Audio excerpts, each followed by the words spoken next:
Hello, check. Hello, check. Hope everything is fine.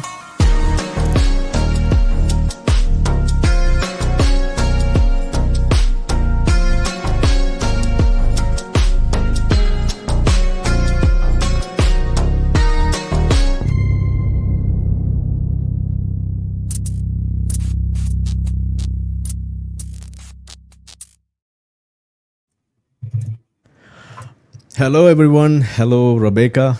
Thank you all for joining. How you doing? Yes. Yeah, very fine. How are you doing there? I'm doing great, actually. Yeah. Yeah, I can No, see that I on your, mean, yeah, I can see that on your wall as well. So thank you so much for joining with us today.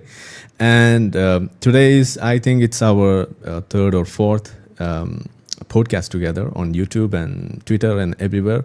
So thank you all for joining with us today. And this is nothing ordinary. We are creating a platform for you, especially for today. It's for you to ask the questions to a Zionist, two Zionists here, but the privileged one is the Zionist Jew sitting here in front of you. You can ask her any hard-hitting questions to her directly, and you can post the questions on the comment box here.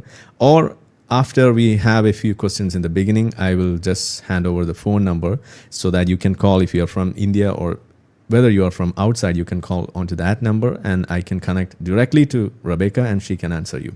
So this is the plan for today. So are you ready, Rebecca? I am now, yes. Okay. And before we get into the real business, I just wanted to make sure, what's your nationality? I'm Israeli. What's my nationality? Yeah. I have an Israeli passport. So you are an Israeli national, and what's your citizenship? Israeli. Israeli. So is that the column that you will fill with Israeli when asked for your nationality? Yes. And is it just for the Jew, or what about the Arabs who live in Everybody who has, Israel? well, if you want to use if you live in Israel, then you have Israeli passport, Israeli citizenship, then you use Israeli as your nationality. I think that's how it works. Yeah, okay. So it's not just how is it for the Indians Jews who are Muslims? I know that, but there are some, yeah, so there are some folks who roam around and who say that in Israel, it's the citizenship is just for the Jews, and the nationality is just for the Jews. And for the Arabs, it's not the nationality, it's just the citizenship that's being offered. And these are the kind of wrong arguments that they try to make, and they fool the people here. So do you have anything for you to tell to them? Well, Arif, when you were like Muslim, and you're not even Hindu, so do you, like, when you choose nationality, do you choose like, what do you choose, like Pakistani? I understand. But there are some people who doesn't understand that basic thing. So I thought of making it clear in the beginning itself. So yeah. So today we have a few questions for you. And I will start with a few. And after that, as I said, we'll hand over the questions, the chance for the audience. So here, the first thing is the charge Israel is facing. That's about the apartheid charge. So Israel is an apartheid state. That's the number one charge which is being put forward against Israel. So what's your take on that? Is Israel an apartheid state? Well, there is a lot of discrimination against Jews in Israel. Yes. There are a lot of places Jews cannot go because they're Jews. Because, like, if you go to places that are sensitive, Muslims can kill you.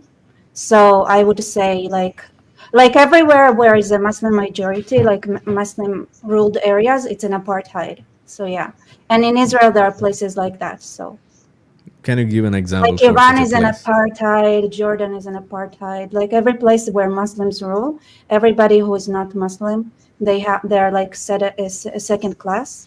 And one place like that is, for example, the Temple Mount, which is the holiest place for Jews.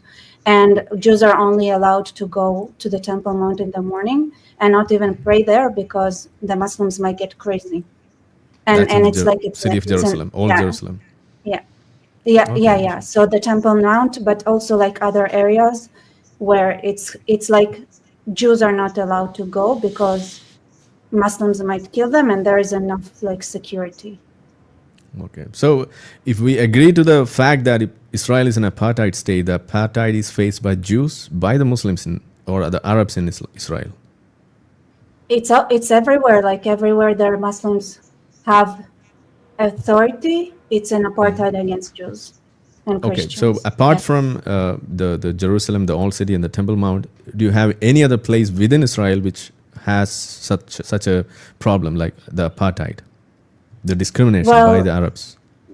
yeah, there are a lot of places like in the West Bank and things like that, like places that, and like so what happened, for example, in Hebron. Hebron is one of the 4 holy sites of Judaism. So the 4 Jewish centers are Tiberias, Tveria, Hebron, which is Khalil in Arabic, but so Tiberias, Tzfat, and Jerusalem. And what happens was that in the 1920s, the Arabs, like the Muslims, slaughtered all the Jews who lived in Hebron, like they killed them and drove them out. So, and there are a lot of places like that in the West Bank. So, But West Bank is and something which is being called as the settlement settled by but Israel. but And that's a it's question which is everything coming up there. for you. Everything is there is Jewish. Like if you go and look at the archaeology and things like that, there are like, it's Jewish. It's 100% Jewish, and there was an influx of immigration by Muslims when the country like. So for a long time, like under the Ottoman Empire, Jews were not allowed to live in Israel, and they didn't have citizenship, so they didn't count. So when they like said, okay, who are the citizens? Like Jews didn't count because they were not allowed to have citizenship because they were Jews. But Jerusalem was always like majority Jewish, and there was like a Jewish people who live there forever. But whenever the Muslims take over, like they slaughter everyone and kill them. But those are Jewish places. So yeah, like there is this discrimination against Jews until now, because there is also the wider Muslim world, and there are billions and we are a minority. So Okay. it's very hard to fight that. Okay, coming to the point. So there are Arabs living in Israel. There are Druze living in Israel. Right. There are even atheists Yeah. and many other Christians living in Israel. And there are many other people. Right. Bedouins are living Right. in Israel. So how about they becoming an MP in your Knesset and becoming even the chance for an Arab Muslim for living in MPs, Israel to become the Israeli prime minister? So even when it comes to being MPs, there are like MPs in the Knesset that represent the Muslim Brotherhood, but but far right Jews are not allowed to run. So they did Okay. like not allowed to several parties that they deemed to be too hardcore Jewish were not allowed to run and get elected to the Knesset, while the same kind of parties, when it comes from Muslims, are allowed to run. Okay. So can a Muslim Arab living in Israel become Israeli prime minister? Yes, even if they're a Muslim Brotherhood person. They can become the Israeli prime minister one Yes, day if they. which I think it's wrong, honestly speaking. I think it's right or wrong. They can become. They can, but I think if you represent the Muslim Brotherhood, you should not be allowed to serve as a. Otherwise, if he is that Muslim is a pro-Israeli and he is someone who is standing for the Jewish cause and coexistence and peace and all. Yeah, but those is there any Muslims problem? like usually, well, they serve in a like they're part of other parties like the Likud, like almost every party has Arab members. Yeah. Okay, so there's no apartheid. There is against Jews, I told you. Against Jews, okay. So the apartheid is against Jews, not against the Arabs or the Muslims. Well, because nobody, like Jews are a minority, nobody's gonna cry for us, right? About us being discriminated. Okay, I got it. So I think that makes it clear. And for the viewers, you please make note of your doubts and your additional questions on this, and you can join or you can post it here. And to get our attention, you can just make some sort of payment or something like that, so that it will get our attention. So otherwise, you can just wait and you can join for the call at the end. You have the two options. You can take any of them. So let's get into the second question. Okay.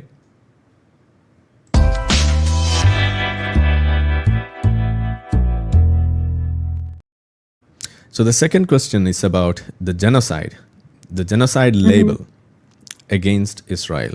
So there are several human rights bodies, and even very recently, there was a report which was not reported by the UN properly about something which came out as 14,000 babies going to get killed, a kind of a genocide, if they were not given proper food in 48 hours.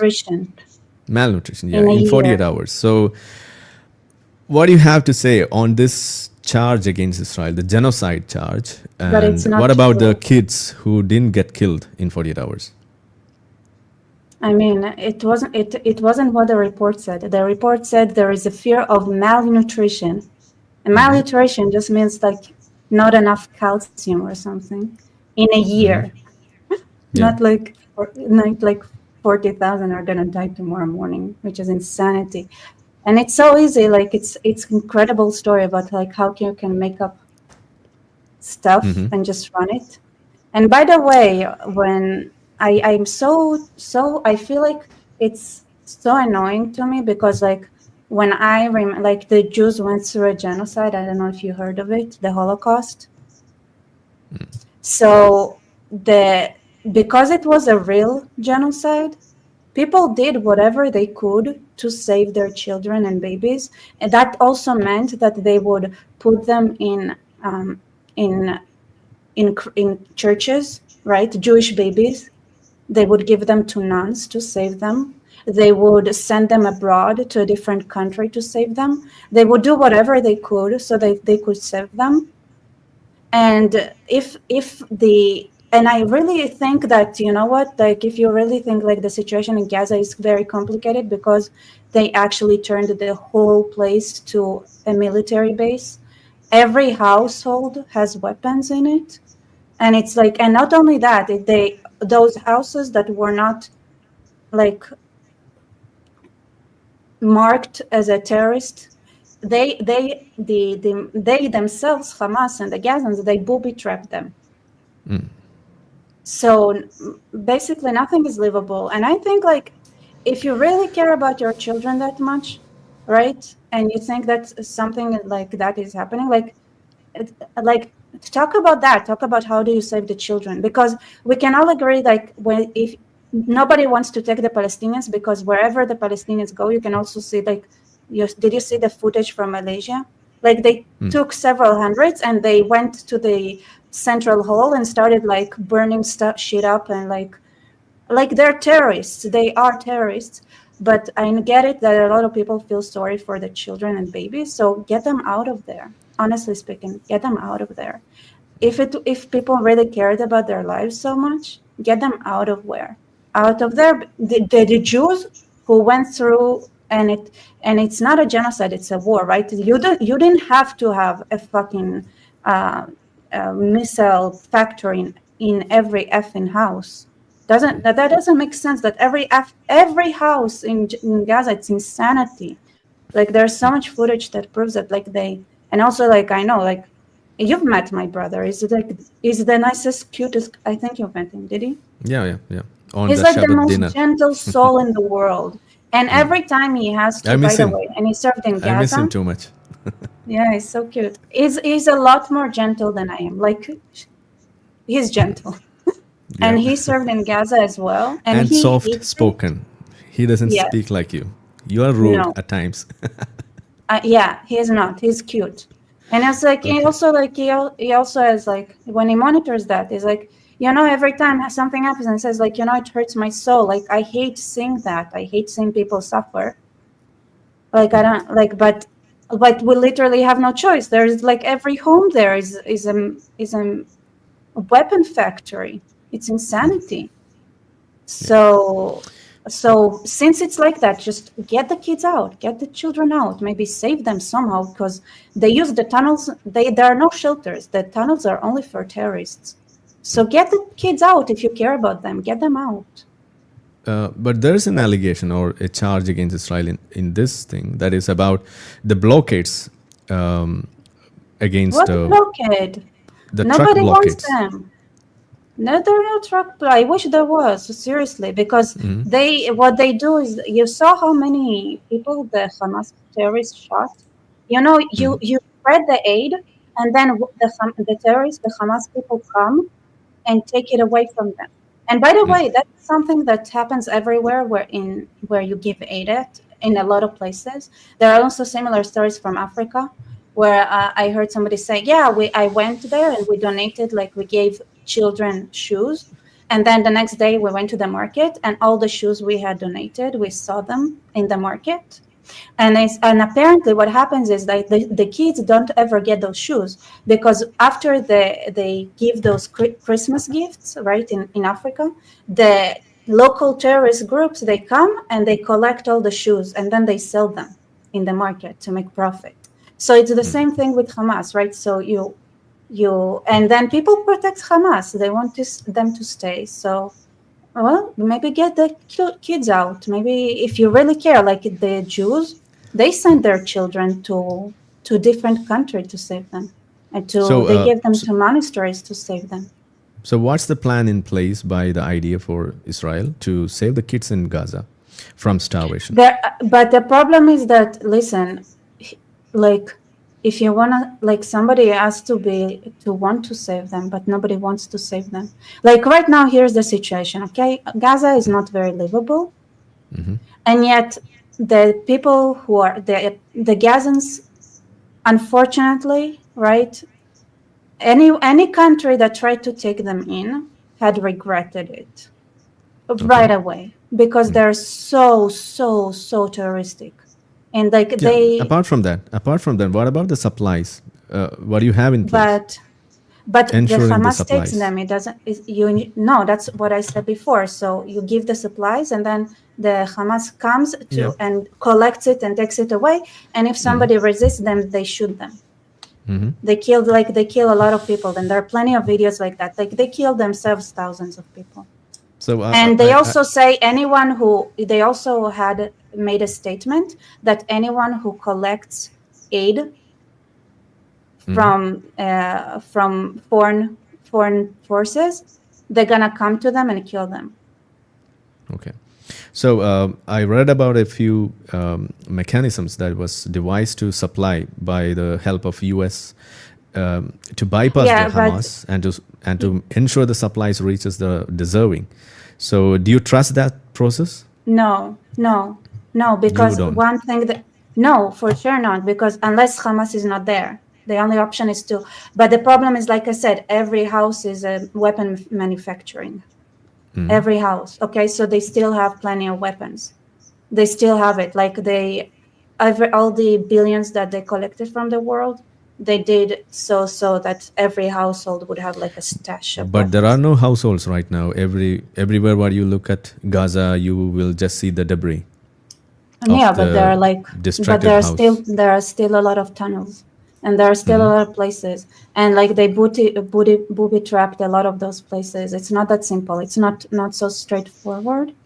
And anyway, so even if it's the Americans or the Israelis, it doesn't matter who gives the aid away. So they're doing two things. First of all, they issued a statement saying, if you go and collect as a citizen, if you go and take aid from Americans or Israelis, we will find you and kill you. And the second thing that they do is that they send people, like they pretend it's like to collect aid, and then they take the aid away from them and sell it. And that's how they make money. Okay. So by these processes, you think, or can we believe that the problem faced by the kids, at least in the Gaza, will be alleviated, at least to an extent? No, listen, first of all, it's a death cult, and they use the children, like when they put the missiles, right, the launchers right in the middle of schools. And I remember one soldier told me that he saw how they launched it, and there were kids all around the launcher, and they were all Allahu Akbar, Allahu Akbar. They were so excited about it. Don't recite that. And the People thing run is away that from our comment section. Don't recite that. I'm sorry. And Yeah, here's Allahu the Akbar thing, is so like dangerous. they, Yeah. but the thing is that they teach them how to be violent, like how to kill, like they kill animals, they torture animals, like when they're children. So they're so used to it, so they are attracted to death. So when somebody like dies, like all the kids go and watch it because this is what they've been taught. Okay. So Like can they you really like. conclude? So can you please conclude on this genocide label in a few sentences, so that we can go to the third question? I mean, honestly, I mean, genocide, no genocide. Like, if you have a better solution, let me know. Because honestly speaking, I like, it's not a genocide, but even if it's not a genocide, the end result might be the same, honestly speaking. Because, like, they are so extreme. I'm not sure they're not gonna kill each other till there is no one left. Like I don't know. Like I think whatever Israel killed with their bombings, Hamas killed just as much at the same time, and they support it. They really do. Like if you read what they write, if you are in their groups and stuff, they every time there's somebody like who does something, they're like they go, okay, let's, like when Hamas kills the family, for example, because the family tried to resist Hamas, the feed goes, yes, yes, yes, like, and they always like they call, they're like the amount of times they write, we should kill this person, that person, and they're happy when people die. Okay. I So don't the know. necessary It's not. sacrifice, which was mentioned by Yahya Sinwar, is something true, so that we cannot just accuse Israel on this label, No, it's more genocide than label. that. It's more than that. Like they are so willing to kill each other. The death cult. Yes, like they're so quick to kill each other. Like they and you can see, like if you really, like if you read Arabic and you follow Gazans, you'd see that they constantly mark people to get killed. Yeah. If you And know, like and then I don't know, like if that's the kind of mentality, like it's not a genocide, but like I have a doubt here. If you knew all I don't these know. right now, how could the October 7th happen? Like, how you forget all these things and you just stayed unaware of this attack coming in?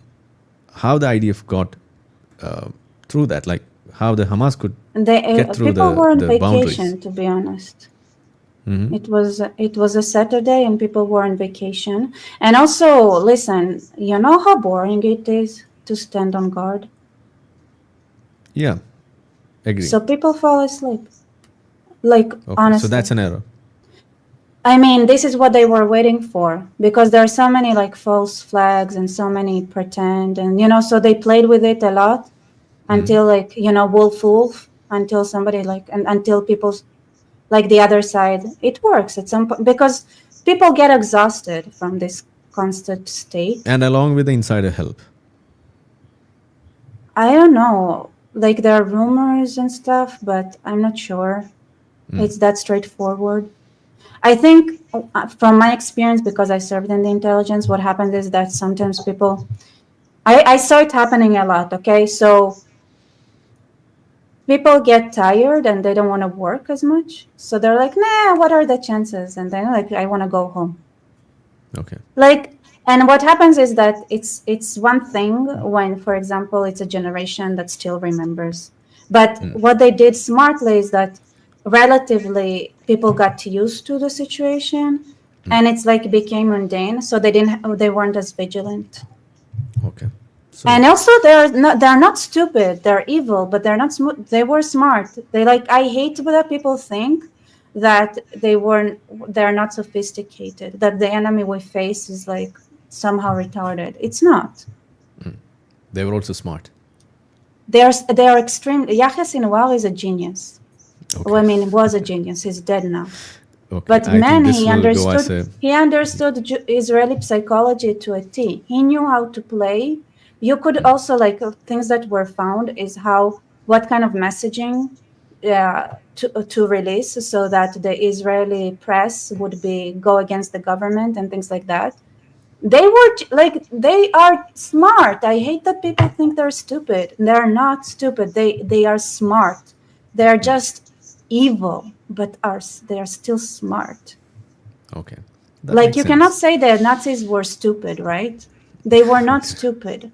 And the Hamas and just because they're evil doesn't make them stupid. And people make that mistake a lot. Okay. So shall we go to the next one? Yeah, sure.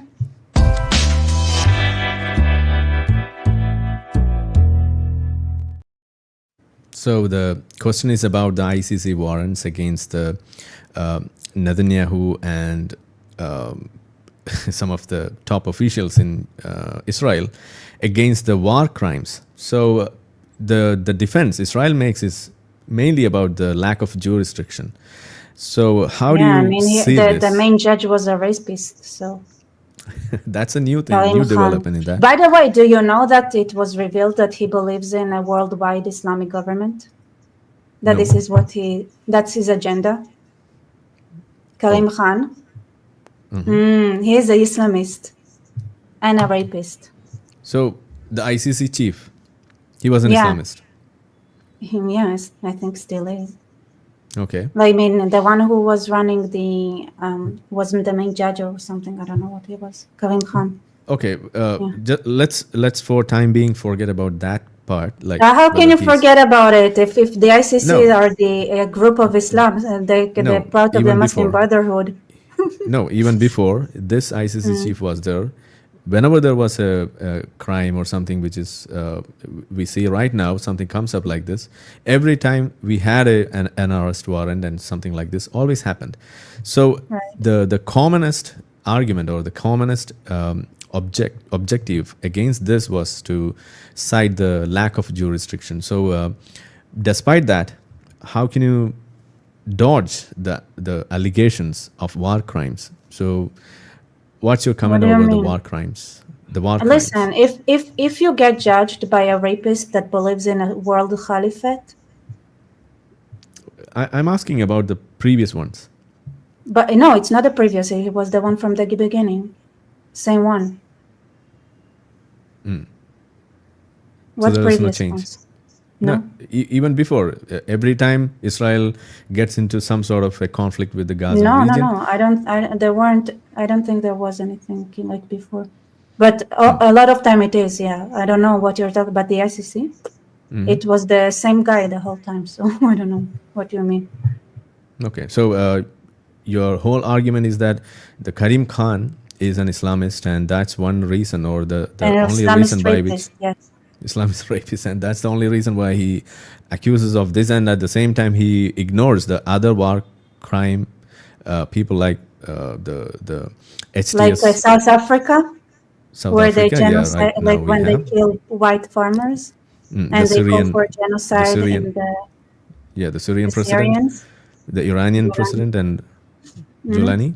Yeah, so you mean to say that this is the only and the other country they decided to UAE. And the other country that decided now to persecute is the UAE for their involvement in Sudan. Come on, it's bullshit. So it's a farce in total. Of course. Okay. So why would I take him seriously? And also, honestly speaking. So you are not taking this seriously. That's the whole thing. Israel is not taking this ICC warrants seriously. I mean, listen, I do take it seriously because it's kind of scary. Like, there are so many countries like Europe. Did you see the report about France? There is a report about the Muslim Brotherhood in France now. It's like scary. Somebody leaked it it was an internal government report in France, and it was leaked. I think it's gonna go to a bloodbath, honestly, but worldwide, because the Muslims took over everything, and people believe that intolerance and shit like that. And like, listen, if you are so tolerant, you think an Islamist rapist can be a judge in the international court. I think something is fundamentally fucked up in this world. Okay.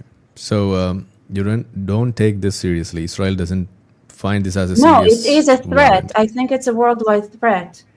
We can, like, you see, Julani got invited. He's an ISIS member, like Al Qaeda member, is treated like a real. He crowned himself as a president. He Yeah. doesn't even really control Syria. He maybe controls one neighborhood in Damascus. And people are like, yeah, no, he doesn't control Syria. He is not controlling Syria. He just Just one declared point. that he's the king. He's controlling the presidential palace. Palace. Yeah. Just that. So yeah, basically. And we're like, yeah. No, he doesn't even control. He doesn't have control over his own country, over his own people. Nothing. And he's an ISIS terrorist, Al Qaeda terrorist. Come on. And people like behaving like, you see the world gone mad. The world isn't like, what is this? This scary. It is scary. Honestly speaking, I take it very seriously because the world is going to places I don't want to see the world going to. Okay. So with regards to this ICC warrants, what you, if I just sum up what you said, is that it is a threat, but at the same time, it's not something which should be taken seriously by Israel, because the whole show is a farce. That's what you have to say about the ICC warrants. If the world, listen, if Israel is gonna be the only place that is not controlled by the Islamic agenda, then it's gonna be a world that sucks. It's really hard to live. Oh. And also, do you say that ICC warrants are without any evidence, proper evidence? It's just an allegation, based on allegations. They make things up. They're not even like too ashamed of it. Sorry? I'm saying they make things up. Without any evidence. People are saying there is a problem with my. It was audible. Everything was audible. If something is there, I'll let you know. Now it is muted.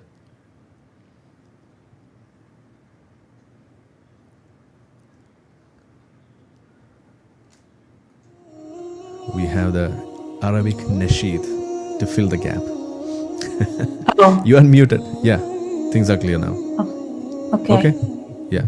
If anything is there, I'll let you know, because everything goes from here. Okay. All not right. through anywhere else. So just focus here. Thank you. Sorry. Don't panic. Okay. So so this is it. Shall we go to the next one? So if the audience, if any of you have any doubt on this, if you need any clarification on that, please note your questions and you can join at the end. Okay, so let's move on.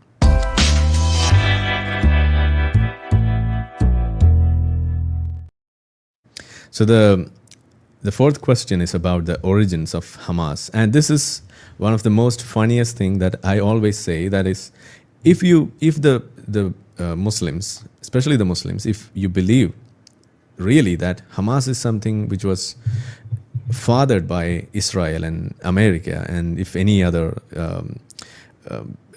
some sort of countries like them, at least due to that reason, could you please stop the support that you give to Hamas? That's the only request that I have to make. So forget about the origins. Right. Okay. At least for that reason, please stop supporting Hamas. Please call them as a terrorist organization fathered by Israel and America. Let's call by that name or by that definition itself, if you believe that.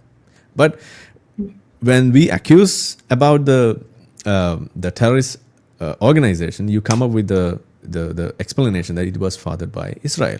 But when we say about the problems in Gaza, then you come up and say that Gaza is now in problem in a sad state, and the only people who can save Gazans are the Hamas. This is what you say. It's a dual standard. We don't buy that. So do you have something on that to say, like the origins of Hamas?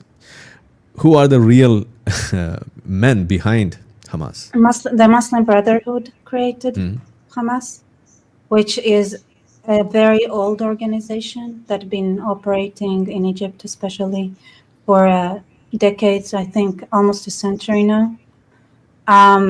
Here's the thing, the way they had infiltrated a lot of places is that they had, like what they do is that they give a social network to a community and really like support, feed. They really take care of communities, and then after they build their network, they start preaching their Islamist agenda, ideology. So in the beginning, Israel was like, oh, cool. So there is actually a group that looks like they take care of the Palestinians. Because what happened was that other groups would not, like the people on the street would get nothing. Like you would try to help and elevate the situation. So the Fatah, like they took away the education from the kids, for example. Right? So the kids didn't have any but internally, right? So part of it's so interesting. So to fight Israel, they will do things like, okay, we are going to fight Israel by not letting our kids go to school that they are running with their ideology, right? So it's, imagine like to fight India, Pakistanis will not send their kids to school. Okay, so that's the logic. If Hamas is the brainchild or the heart child of Muslim Brotherhood, what about the PLO? The PLO is more like the Ba'ath. It's extension of the Ba'ath. It's the Arab National Social, like the Arab National Socialist. So it's the From same Iraq. ideology like the Nazis, just Arabs instead of Aryans. So Okay. this is what they call themselves, like the Arab National Socialist. Oh, okay. But their ideology is exactly like the Nazi ideology, except replace the pyramid with Arabs being. Yeah. Okay. So do you think that if, just like Yasser Arafat, who got a Nobel Prize, if Yahya Sinwar lived maybe for another 10 years or so, whether he would have taken or gotten another Nobel Prize for peace if things were going like this? I don't think that Israel is there any difference between PLO and Hamas?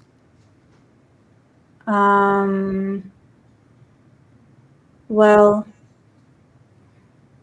I guess it's the difference between the Nazis and the Islamists. Yeah. So Hamas is more like Islamists. Yeah, but Okay, like the Fatah is also Islamist, but it's more. It's the difference between Nazis and Islamists. Okay, so so you mean do you mean to say that Hamas is more dangerous than PLO? So to make it clear, the calling from the river to the sea. So what's the original version of that? Something like. So so there are two. One is the PLO, Min Mia al Mia Palestina Arabia, and one is slowly. What is that? So it's in Arabic. Min Mia al Mia Palestina Arabia. That's the PLO version. Min Mia al Mia, from sea to sea, from water to water. Water. Palestine will be Arab. Okay. That's Arab. the PLO version. Yes. Okay. And the Hamas style version, the Muslim Brotherhood, Min Mia al Mia Palestine Islamia. From water to water, Palestine will be Muslim. Okay.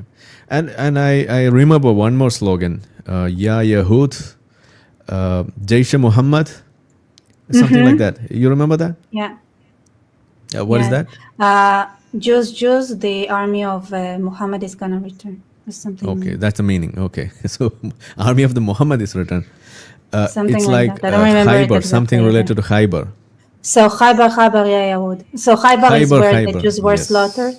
Yeah, Khaybar, Ya Yahud. Ja Muhammad, something. Jaish Muhammad, by something like that. So it's yet to come.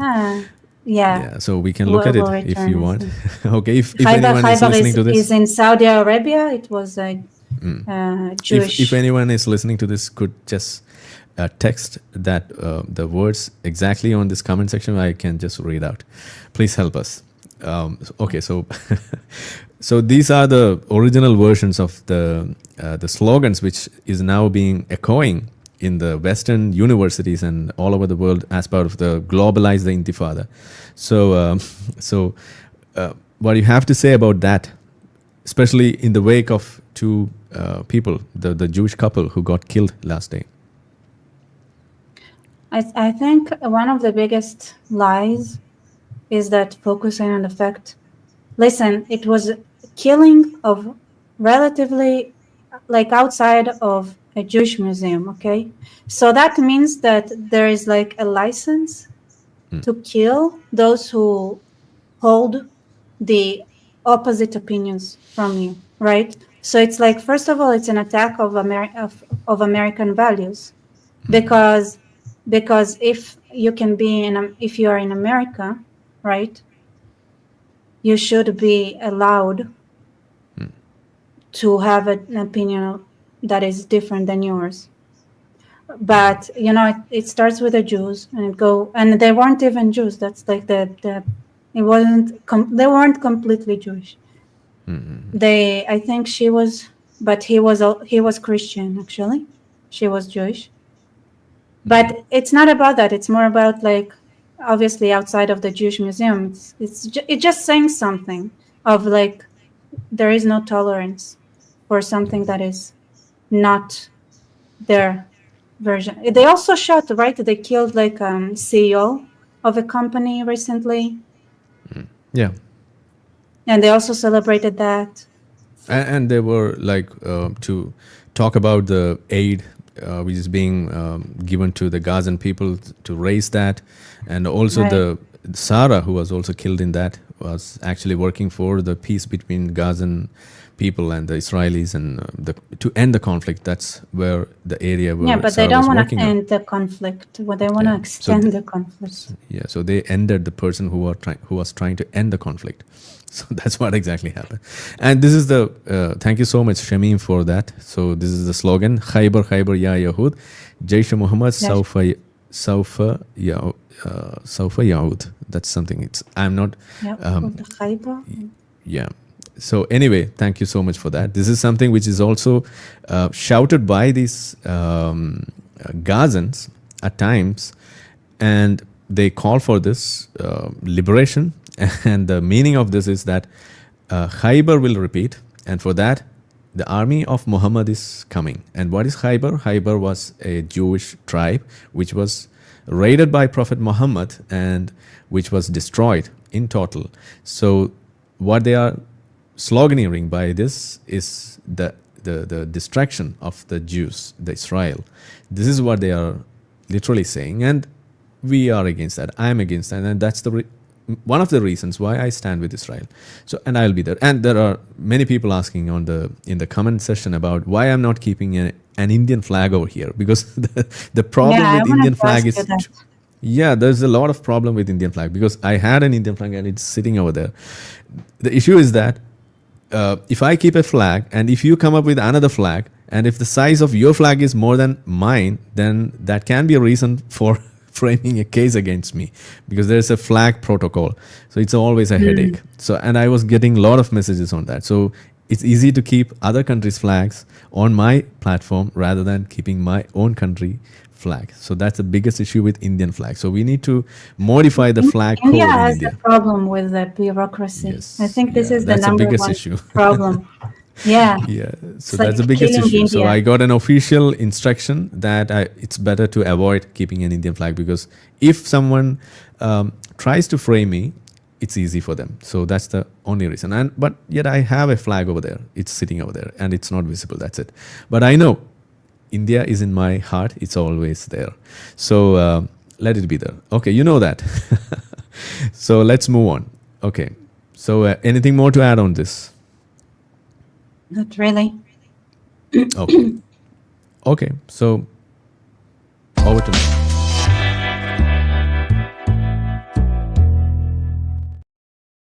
So this is about the blockade, the open-air prison, and the collective punishment of the Gazans, which is being always a conundrum.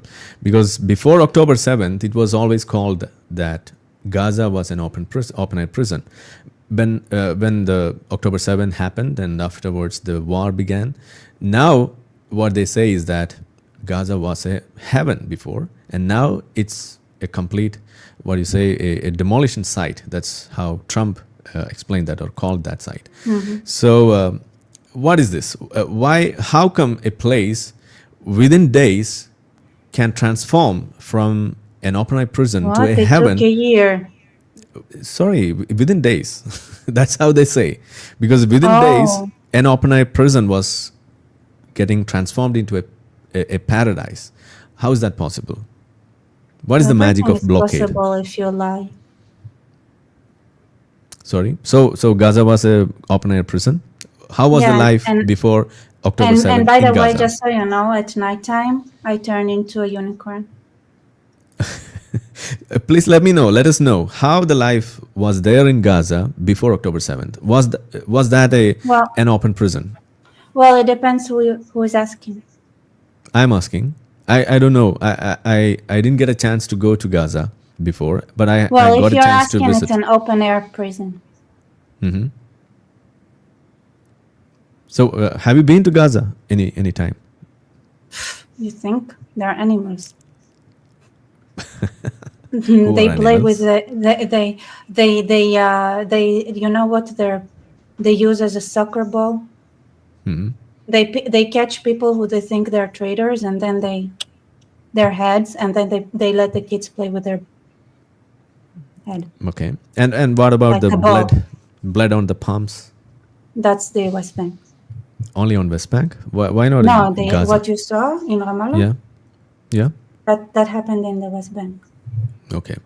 So I mean, there used to be Jews that went to the West Bank, but even I heard even Israeli Arabs, like there is a Lucy, I think it was Lucy Alish. She's Muslim, and they went to Gaza to buy some groceries, and a terrorist came and threw a grenade in their car.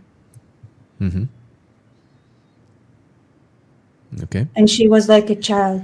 He looked her in the eyes. She was like 5 years old, and he threw some, or I don't know what he threw. Maybe not a grenade that they would have exploded, but he threw something that burned their car, and they had to like leave the car. And she said like nobody there helped them until the But Israeli soldiers, like the IDF, entered to help but them as out. a case, but as a case, if And I that's a Muslim family. yeah, but as a case for a comparison purpose, if I bring a Palestinian here or a Gazan here, and if I ask him the same question, he also will narrate some of the what do you say saddening incidents of people getting killed in the cars and other places by the IDF and by the Israeli. No, but you understand that you have like a Muslim family driving, and there's a person, right, who saw that they're wearing like secular clothing, and he looked at the 5-year-old girl, and it was a hot day, so they had their windows open and threw something to burn her. Oh, so you mean to say that that was not a Jew? No, nobody Oh, there was Jewish. okay. So they thought that that was a Jew. I don't know what they were thinking. They were Muslims, and they when they were screaming outside of the car, right, that they are burning and that like they're Muslims, nobody came to help them in the street. Nobody came to them This happened where? in Gaza In Gaza before Israel. Yes, before before Israel October left. 7th. Before the year 2005. So 5. Oh. Israel, all there were Jews living in the Gaza Strip before, and then in 2005, like Israel left, and all the Jewish residents that live in Israel left, but because of cases like that, like I told you, like even Israeli Muslims could not go into Gaza because there were people who crossed who were Muslims, and they would kill them. Okay. And at the same time, there's always a problem which is being cited here is the constant checkpoints where Gazans or No, people that's from the not the Gaza. West Bank Like the will be Gazans. always stopped and checked and all. So that's a big Well, problem. Well, So what's the reason for that? right. Because if you don't do that, you get October 7th. So you mean to say that in the past there was It was always multiple- like that. Nothing changed. It was like that for centuries. There are cases that it happened in every year since the invention of Islam. And there are a lot of things that are so horrible that it was basically censored. But it's all written in Arabic because they're proud of that. They're proud of how they gang rape. Like even in 1,000 years ago, how they gang rape people who are not do you Muslim. have a point in the history where this checkpoint system began? Was there a So- particular incident or a period in which it was I started? think in the 80s that started. You mean to say about the Intifada, the first one? I think so. It started more. Okay, so Intifada was the reason But I why think the probably checkpoints before were. that as well. I don't know. Like, yeah, because, people, they would go and they would kill kids. And anyone would do that. Kids would do that. Women would do that. Like there is a woman who basically made a bus explode. I don't know. She killed like dozens. I don't remember all the stories. It's been but it's never been not like that. So it's a weird question. Like if there wasn't even a one point in history where Muslims did not go crazy, then maybe things would have been different. But there isn't even a week without them. Okay. So yeah, you have to check them every time because the other option is what if they're all like that, what the other option is, right? So it's all you check them one by one, and then those who are not suicide bombers can have a chance to do something with their lives, or you don't let any of them and let them rot. That's another option, which is not a bad one, actually, if you ask me. Okay, so coming to a conclusion to this part about the open-air prison, the collective punishment and all, it's self-destructed one. That's what I said in the beginning. That is, the moment October 7th happened, open-air prison became a paradise. So it was already disproven by them. So still, I just wanted to make sure what's going on over there. So thank you so much for that. So let's go to the next one.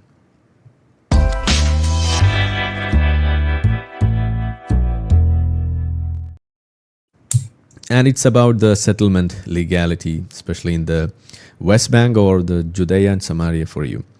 So why Israel is promoting or pushing settlements in West Bank? Is it okay for you? Yes. Why? Why not? Are you a settler? I mean, from the river to the sea includes exactly the place I'm sitting at right now. So yes. So what is the I'm legality? between the river and the sea right now. Okay. So, So I what is the guess I'm a legality settler. in West Bank? I'm just asking about the West Bank region. Yeah, I think it's like you purchase land. There is like a protocol. It's just boring legal stuff. It's like, okay, if you're an Indian, like even you as an Indian, you can buy an apartment in Israel, right? Like you have to go through legal stuff. That's it. I can buy an apartment in Israel? Yeah, why not? Oh, okay. Then I have to think about that. Something underground. No, I mean it's expensive. That's not a problem. Even underground. I mean, you know how expensive things are in here? Like apartments are here. Yeah. Like yeah. scary. If you have the money, go ahead. Okay, let's make some money then.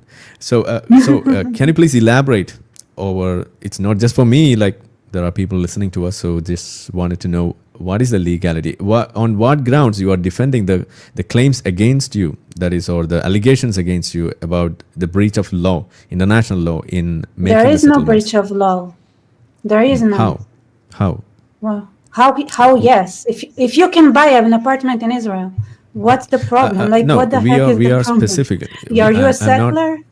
I'm not That asking would about that make you a buying. settler? I'm not asking about buying land in Israel. I'm asking about buying land in West Bank region specifically, where there's a Okay, you can conflict. buy it too. There is no conflict. Come on, it's not. I mean, there is like a little bit of like, it's not clear what law applies where, but it's not done illegally. Believe me, the Israeli left-wing bullshit Supreme Court would have stopped. Like is always in favor of the Arabs. Like I told you, they are not allowing far right. They allow the Muslim Brotherhood to get elected, but they don't allow a far right Jewish or like at the same. I mean, I don't want to say far right, but like the same version. But the Jewish party, they don't allow them to run. So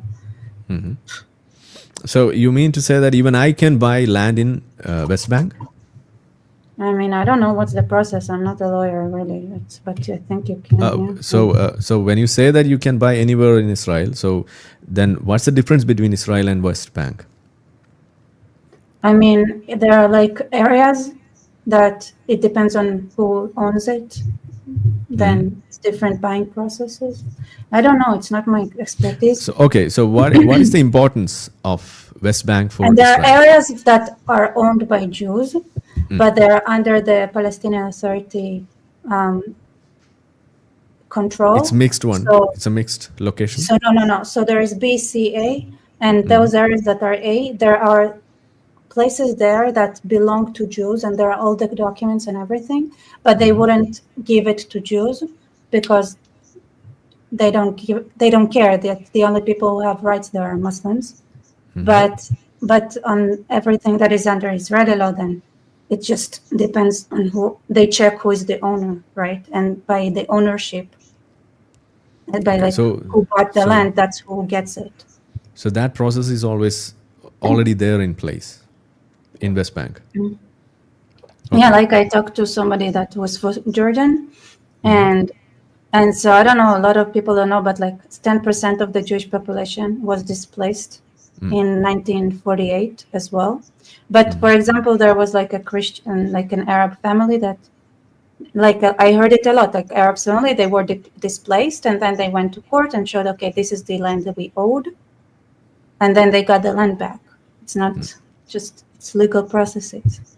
Okay, so anyone can buy land in West Bank. It's not just Israelis. I think so, yeah.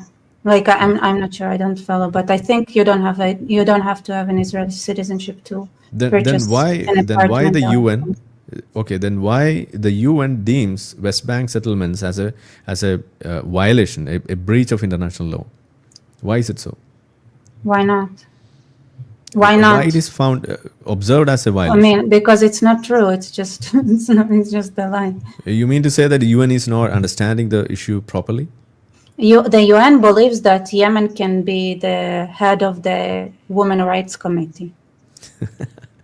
Okay, that makes sense. No. And also, I mean, listen, there are people who could explain it, who like Natasha Hausdorff. She's an expert in international law. She can explain it way better, like go by law.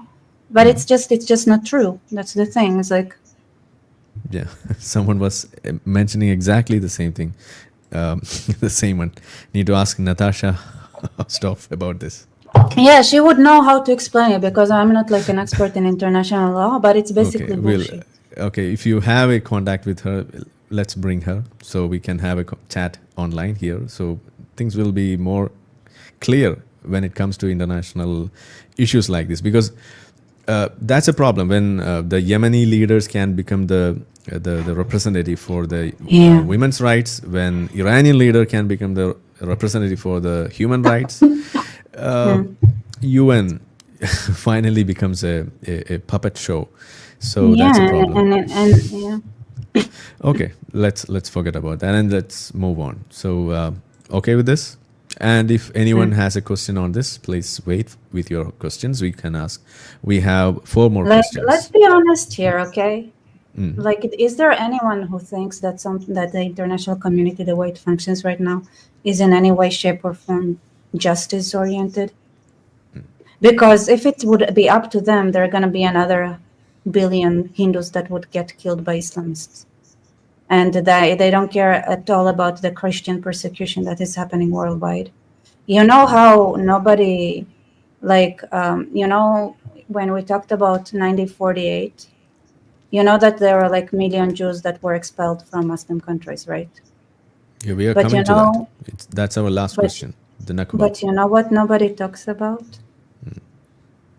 Because it's not only a million Jews that were displaced; it was also million Christians. Christians, yeah. And what does Nobody that? And talks like about it. everybody was like, okay, so because for everybody, they like the international community is like, yeah, okay, they displaced you, but because you established the state of Israel, okay, so why did they do that to the Christians? Yeah, we'll come to that. Why did they do it to a million Christians? Like, what? At what point do we stop lying and Please reserve admit that. that there is a real problem with Islamic conquest that is happening worldwide? Yeah, please reserve this answer for our last question because we have that on Nakba. All right. So let's move on.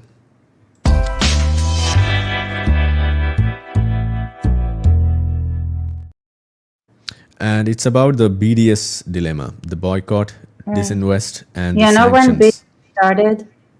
Sorry? You know that the original BDS What is placards that? were boycott Palestine businesses. Oh, okay, in the beginning, because yeah.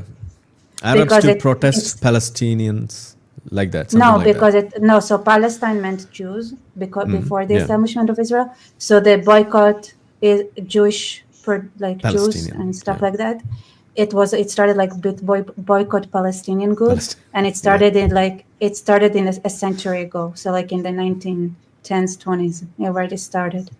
And So they now it's post like, this message. but And it's they the same post this. thing. It's the same. They literally it's the same thing. But now Palestine is not Israel. Okay, it's so unfortunate that I didn't have that image. So if you have that, you can just display Yeah, I it. was looking for it. I don't Yeah. know So where that is. anyway, if I get a chance to upload it, re-upload this as a portion, we will make sure that that can be displayed. So that's something like boycott Palestinian goods, isn't it? I don't remember, but Yeah, something it's like not that. a new The word movement. Palestine was that. Israel was almost under complete boycott until like the So yeah. 70s. So coming to this is something like the boycott. So on one end, they are opposing collective punishments, and at the same time, they are calling for BDS. So it's again another version of collective punishment where I don't understand. what Like, is are we gonna something continue pretending the Islamists think this way? Like, at that's what what I'm point are asking. we gonna be? Okay, so I'm gonna be honest right now. Okay, at one point we're gonna be true and stop pretending that there isn't like why are there double standards? Because there in Islam, it's either if you are Muslim, you have one set of rules on you, and if you are not Muslim, you better die or pay jizya if you're lucky. So what do you mean? It's like, why we pretending? Like, why would anyone expect them to behave in a way that makes sense? Like at what point do we stop saying, well, this is just hypocrisy? Oh yeah, and what about, like, isn't it hypocritical to kill every non-Muslim in the world? It's just based on whether they're Muslim or not. It's bullshit. Okay, so at what point do we stop pretending that there is anything about the way they think that has to do with logic? And do you think that this BDS is something, a modern version of the anti-Semitism which was promoted by the Hitler?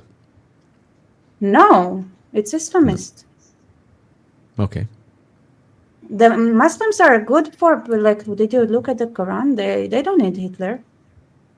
No, I I'm think the asking other way you, around. this They could BDS, do. the They could have boycott. been. No. No, It's a Muslim thing. no, I'm asking you, is it a modern version of anti-Semitism? No, it's the same old cool What Okay. makes it modern? If it's been there, like if it was happening 100 years ago under the same banner about with like promoted by the same people. Hmm. Do you mean modern as in like started in No. the Okay, I'll 20th change that century? word. I just wanted to make sure that this is something which happens today. That's all. It's still Nothing happening. modern. No, Okay. It's the anti-Semitism of today. That's it. it's not anti-Semitism. It's anti-humanity. Oh, but it's targeted against the Jews, the Yeah, BDS. but only because Judaism is pro-humanity. And these people Oh, want humanity to die. So they target oh, Jews because we represent Judaism. okay, I don't take okay, it personally. okay. So you are against that anti-Semitism, that call. No, it's anti-Semitism, but in reality, like I think it's time that since we're being honest, okay, Mm. it's an ideological as well, right? And they just don't like the Judaism. They want Yeah, Judaism to die. They want yeah. the like one of the reasons they also target anything. Also they target Arabs and Muslims that think in a Jewish that listen, you know what they do, right? So if you start asking questions, they start calling you Jewish because you have a Jewish Yes. and they target. Even though So you are not a Jew, even if exactly. you even if you are an atheist. Even if you don't talk about Israel, even if you Yeah, don't talk about Jews, the moment you ask a question yeah. That's how I became a that Jew. is I'm a Jew questioning now. a narrative, right? They start calling you a Jew because Yeah. let's be honest, Jew is a kind of mindset, is a thing, is a person that thinks is a Jew. And they want to Okay. kill everybody who thinks, okay? Okay. So yeah, I understand that well because even I am called as a Jew, so I'm a proud Jew in that sense. And you have a compliment here. It's about that statement. Even I was really proud of hearing from you the same statement. It's not anti-Semitic, it's anti-humanity. That's a bold statement. Thank you so much, and thank you, Krishna, for noting that. So that shows people are keenly listening to you. So that's something too good to know. So Thank you so listen, much. Yeah. you know everything now that we take for granted. It was the only like the thought that people are equal, created by in the image of God. This is something the Jews brought to the world, and there is no parallel in any other culture in the world.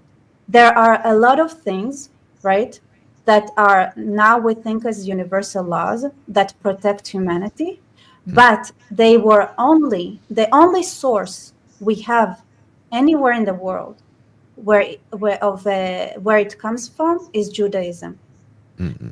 This is what they target. They target the Jews because the Jews were the only group in the world that came up with those laws of human equality and equal rights and things like that. There is no other source for it. So once Okay. and so for them, we are the carriers of the idea of human rights. Once they kill us, they can have the subverted version of humanity they have in their minds. Okay. Okay. I think this will help some of the people to realize the real engineering going on. So that you will get an Yeah. idea of this They're not conflict in stupid. talk. Like I said, people think they're Yeah. stupid. They're not stupid. They know what they're Okay. doing. Yeah. They know what they're doing and they know what they fight. They want to have the ability to do whatever they want. And Judaism puts restrictions on humans because in Judaism, you can criticize a king. In Islam, you can't. Like you can criticize the Prophet Muhammad. Judaism is the only tradition that forced it upon the world. And they want to kill us because we are the problem. They want to control the world, and the Jews are rebellion. They are the rebels, and everybody knows that. We always Yeah. were, because Rebellious. this That's is the what word. our culture requires. You cannot be Jewish if you're not rebellious. Okay. Okay. Are you a believer? Because do you just wanted to It know? has nothing to do with believing. It's just, the way humans are. So that's just the way we are. Okay. It's an identity. That's all. No, it's personality. It's how the brain is built. Okay. Because I you'd appreciate. always, because you'd always notice that people that have similar characteristics are drawn to Judaism, are drawn to be part of. People who tend to rebel, people who tend to question, people who tend, they always somehow find themselves in the same camp as Jews Okay. without being genetically Jewish. Okay. That's interesting. So you mean to say that there's some substance in people calling me a Jew then? Because I Yes, always revolt? yes, yes, it's correct. It's not wrong. Like Okay, wonderful. there is a Jewish. It's also when somebody asked me, well, like, what if all the Jews disappear? Then there will be new Jews who would pick up the Bible and live by those rules. There is a reason why Jews accept converts, because it's your soul that is Jewish, not necessarily your genetics. It's just rare that people have that. Okay, it's rare. It's rarity among the world, but we never ever, like, we don't require you to be born one. But Okay. the requirement is to understand exactly what it means to be a Jew. Okay. So you can live as a Jew even if you don't observe any of the rituals as a Jew? So it's like you can have a Jewish soul, and then it's your choice whether you will also want to be a part of the Jewish people. It's just, if you, I think it's hard to have a Jewish soul without the community, honestly speaking. Okay. I think people like that suffer a lot. Okay. So so people always call this way, that is, you are a Zionist, you are a Jewish supporter, and you are a Jewish, intellectually Jewish, and also what exactly is that? Can you give us a definition for that? Well, I think the Bible describes Jews good, and you have my copy of the Bible with Yeah, you. it's here, but yeah, it's here. It's stubborn people, rebellious people, people who question, people who debate, people who argue, Oh, and that's a people who Jew. want to make, that's a Jew. People who want to make humanity better, people who fight. Okay, cool. So I think this is enough food for a controversy.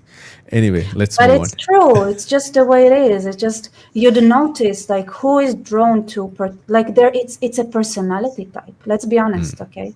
People who support Israel and Jews, like right now. Let's be honest. It's a more than anything. It's a personality type. Oh, okay. That's a personality trait. Yeah. Okay. It's just Anyway.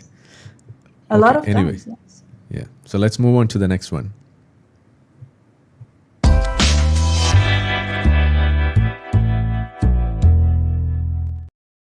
And this question is about the prisoner detention and some of the problems that they face in the prisons of Israel, and some violations that they have faced.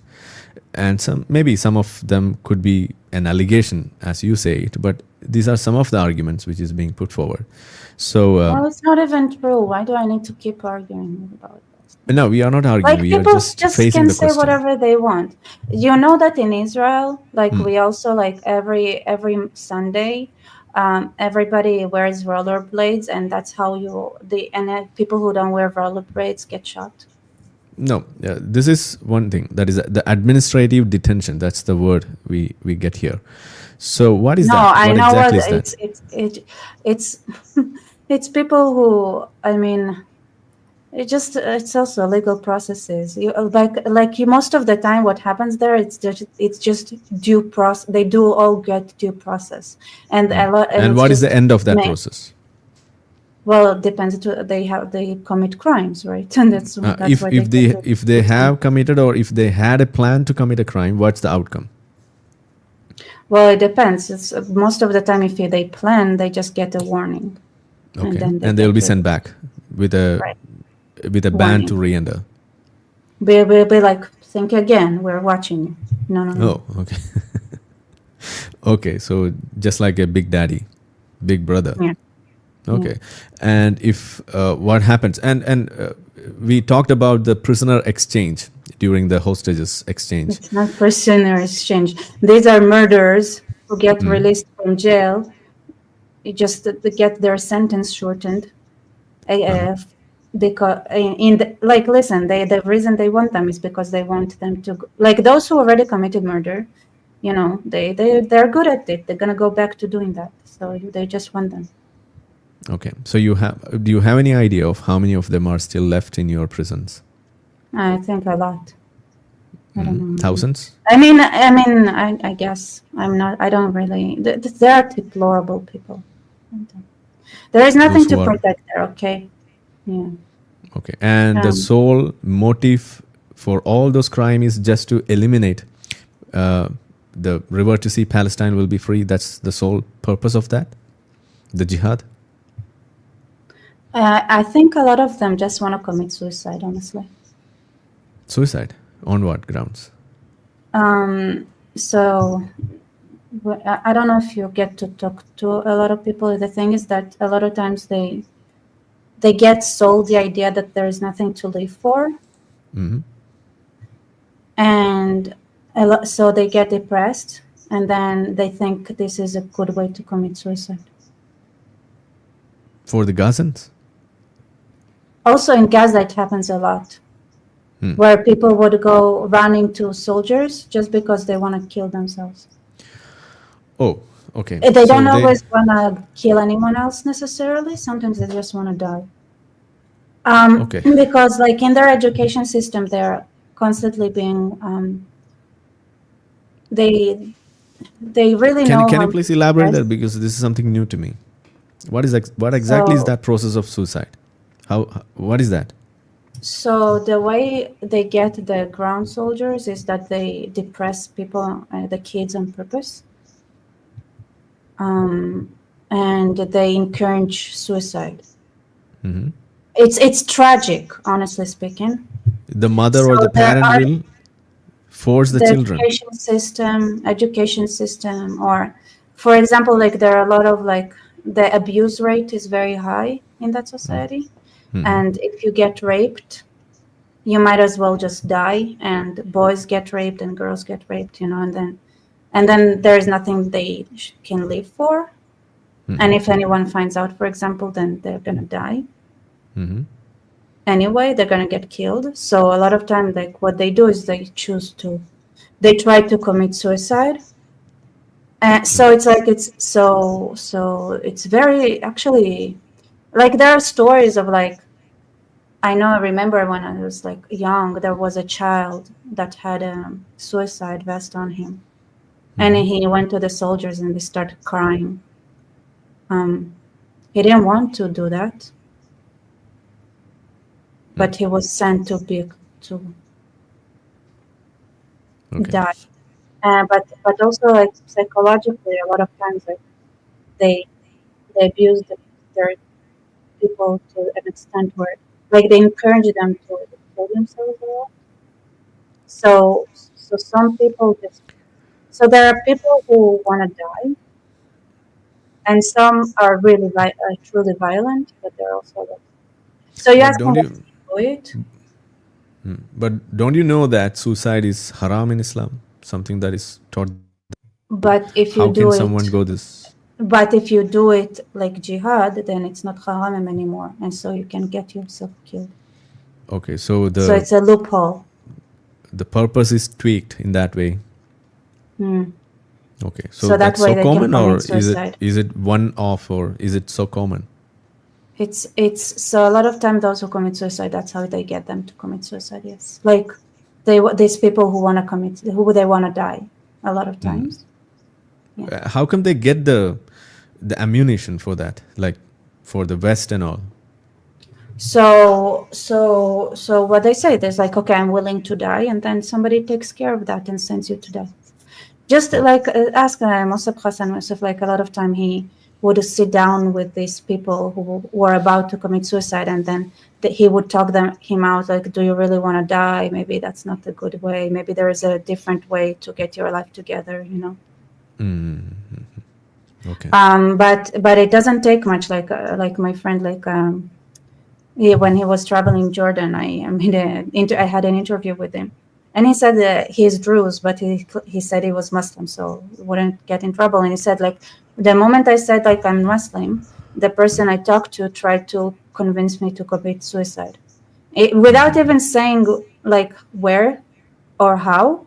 It was like, oh, you should die for Allah, you should go and, like, kill yourself somewhere.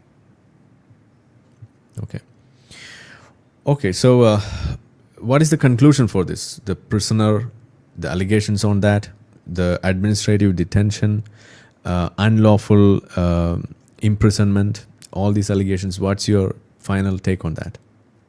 Well, depends who's asking, but if you're from an Arab country, then whatever they have that like 10 times more. And if it's Europe, I would recommend you start doing things like that, because otherwise the things are going to go really bad for Europe.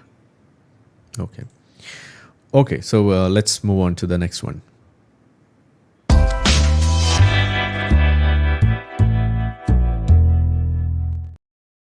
Okay, the ninth question from me is about the media targeting, the journalists getting killed. Last a few days ago, or last time we discussed about the killing of Shireen Abu Akleh. So that was widely discussed. Israel targeted her. This was the allegation. And many other press freedom right activists, they were raising the concern. So is Israel IDF targeting press, trying to control the press, control the information going out? Do you have any such mechanism?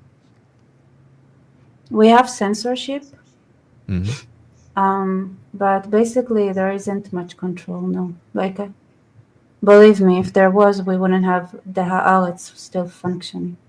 Do you have any specific statement about the killing of Shireen? Did they deserve it? I don't know who they are. I don't remember. She was a reporter? She was a reporter, yeah. Yeah. Okay. And I didn't find any allegiance to any terror outfit or anything, but she was killed. I think, wasn't she the one like that? Like there was a fire exchange and she was shot by mistake or something? Yeah, it was a mistake, but she was killed. Okay, so if you go to a war zone, you take a risk as a journalist. It's not targeted. It's just a risk, like, management. That's the thing. If you want to report from a war zone, then you can get hit by a missile from Yemen, for example. Okay, it's not Israeli missile; it's Yemeni missile. I mean, I don't know what. Like, they don't even. I don't think I remember. They didn't even know like what kind of bullet hit her. Was it like their bullets? Like who even was shooting? I don't remember. But it's not like. But if you go to like an area that is like go to the street, like even if you go to the favela in Brazil to make journalism, somebody might shoot you by mistake because of a gang shooting. Like, it just happens. You go to places that are not safe. That's what happens. Yeah. So when Rebecca is doing videos on all these subjects, and if you are not aware of this thing, the killing of Shireen, so isn't that a minus mark? Oh no, there are so many stories. So, because this is widely discussed in the other side.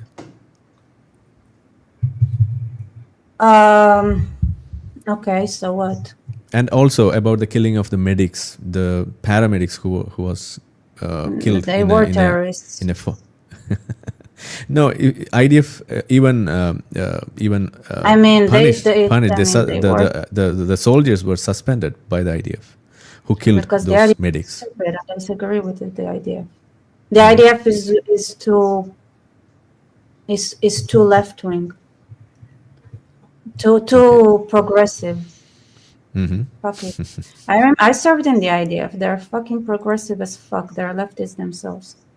So what about the current official head of the IDF? Is he a leftist? I mean, I don't know what it's like, but it's like, it's a whole system. Okay. I mean, Anyway, I step by just wanted to step, make Baruch Hashem. yeah, I just wanted to make a point here. That's when there is a war, a real war, which is going on on the ground, and also there's an information war which is going above that, and I there, think just people are stupid and they don't understand what war looks like. So can you imagine like going and then like telling a story from a favela where you have like gang shootings all the time and like getting like hit by a ricochet. So and then it's like if you don't know, like people have like non like it's I don't know, is it retardedness? I don't know what's the problem actually. Are anyway, people just retarded? I I don't think, know. yeah, I think if the information war which is going on along with the real war on the ground, there stories like this are always discussed, and there is always a kind of false narratives and other narratives which is building all over, and it is Yeah, spreading but like it's a just wildfire. because they cannot write to kill all the Jews, so they need to use methods like that. Because they're gonna get banned from social media if they're gonna just write what they want, so they just use it. But everybody who engages in that knows they're just saying kill all the Jews. Okay, so so what's the final take on this? Is there a I purposeful, mean, targeted if media you are control? doing journalism in areas that are not safe, try to think how to keep yourself safe. Yeah, That's the only thing. There's no targeted killing. No. yeah, right. Okay. So I let's move know. on. So if you have any questions, the audience, please reserve for that. We have just final question, and we'll come to you.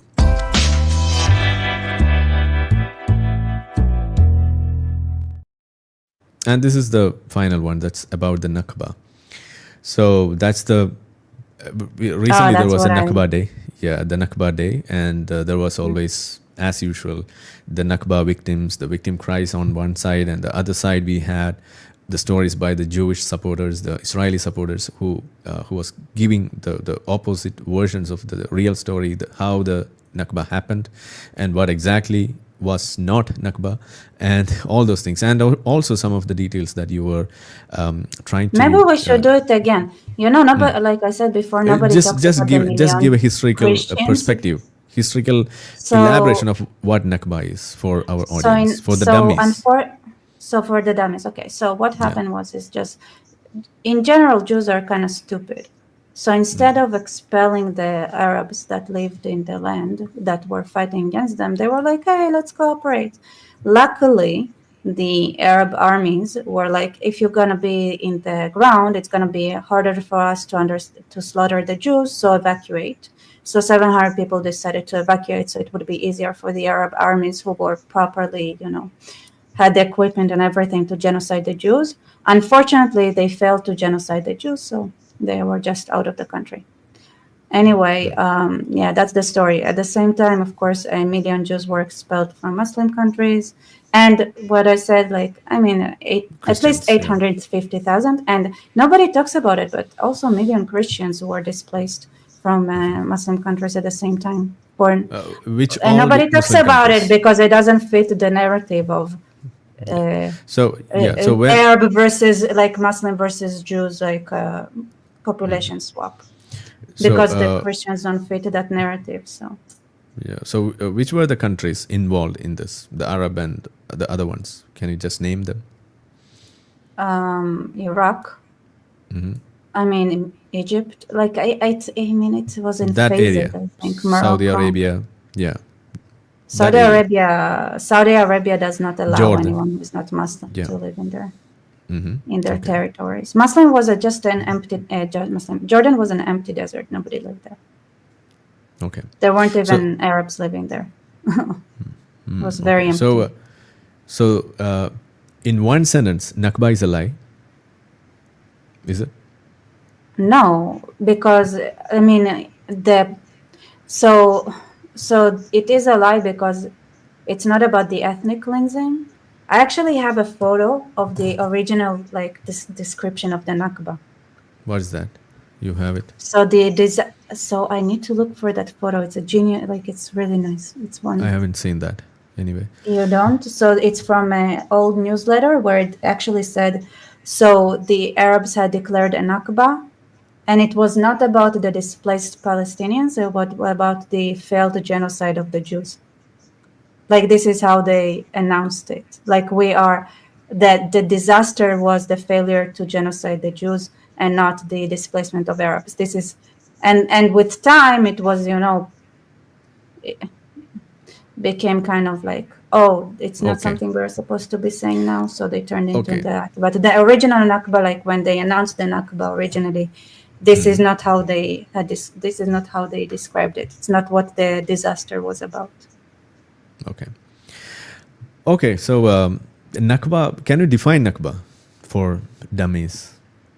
Just a disaster. Okay. Upon whom? Well, upon Islam. For not finally killing the Jews and bringing about. It's a failed Jewish expulsion. It's a failed Jewish genocide. Failed Jewish genocide. That's what is Nakba. Yeah, because I think it was Ibrahim Pasha, right? So the head of the Arab League. Did you know what he said before the war?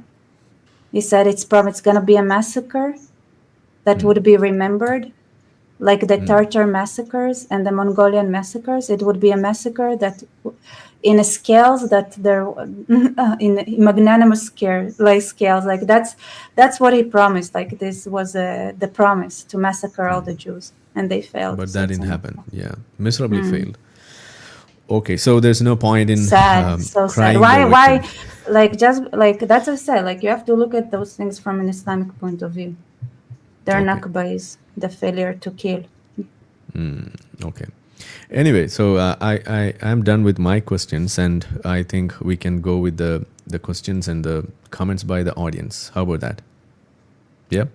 Do you have any closing statement or something to conclude this part? Can we have a minute of music so I can? Sure. Which music? No copyright music. The Arab Nasheed will do. No, just something, because you just take it. I'll be right back in a minute, because it's been like an hour and a half, and I've been drinking. Sure. Please go on. So, yeah.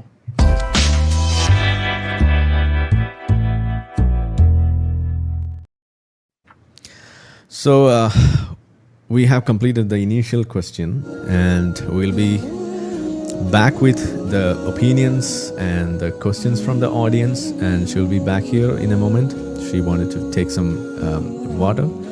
So there are a few questions and some comments here, and we'll go through that once she's here. She's back. And yeah. So how do you feel? Please give your feedback in the comment section. And also about the nasheed that you're listening. This is something which we always use to trigger the believers, the Islamic believers. So they enjoy the show just because of this music. They will think that this is something Islamic.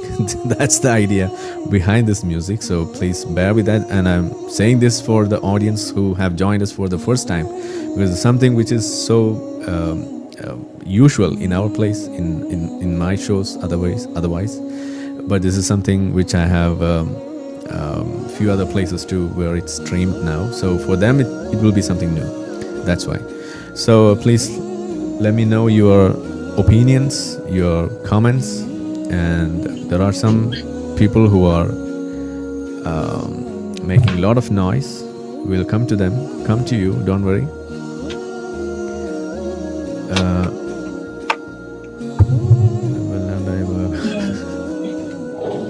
Okay, so are we done? Shall we? Yes. Okay, so you're here. So welcome back. So just before going to the calls, let me just read out a few comments which I have starred here.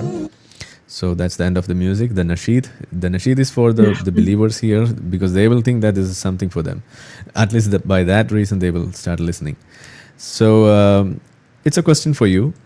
I think you can see it here. It's a question to Rebecca. Why can't Israel stop Hamas from hijacking 8 trucks? Why is Hamas still capable of doing such things? Adwait is asking. They have guns.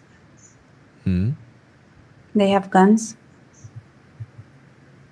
So, who is driving the truck? the normal people? Not the IDF. IDF don't have good No, drivers. Arabs, and they get also beaten up and stuff. Did you see it? Like with the Egyptian, there was a videos from Egyptian Yeah, yeah. drivers who show how. Yes.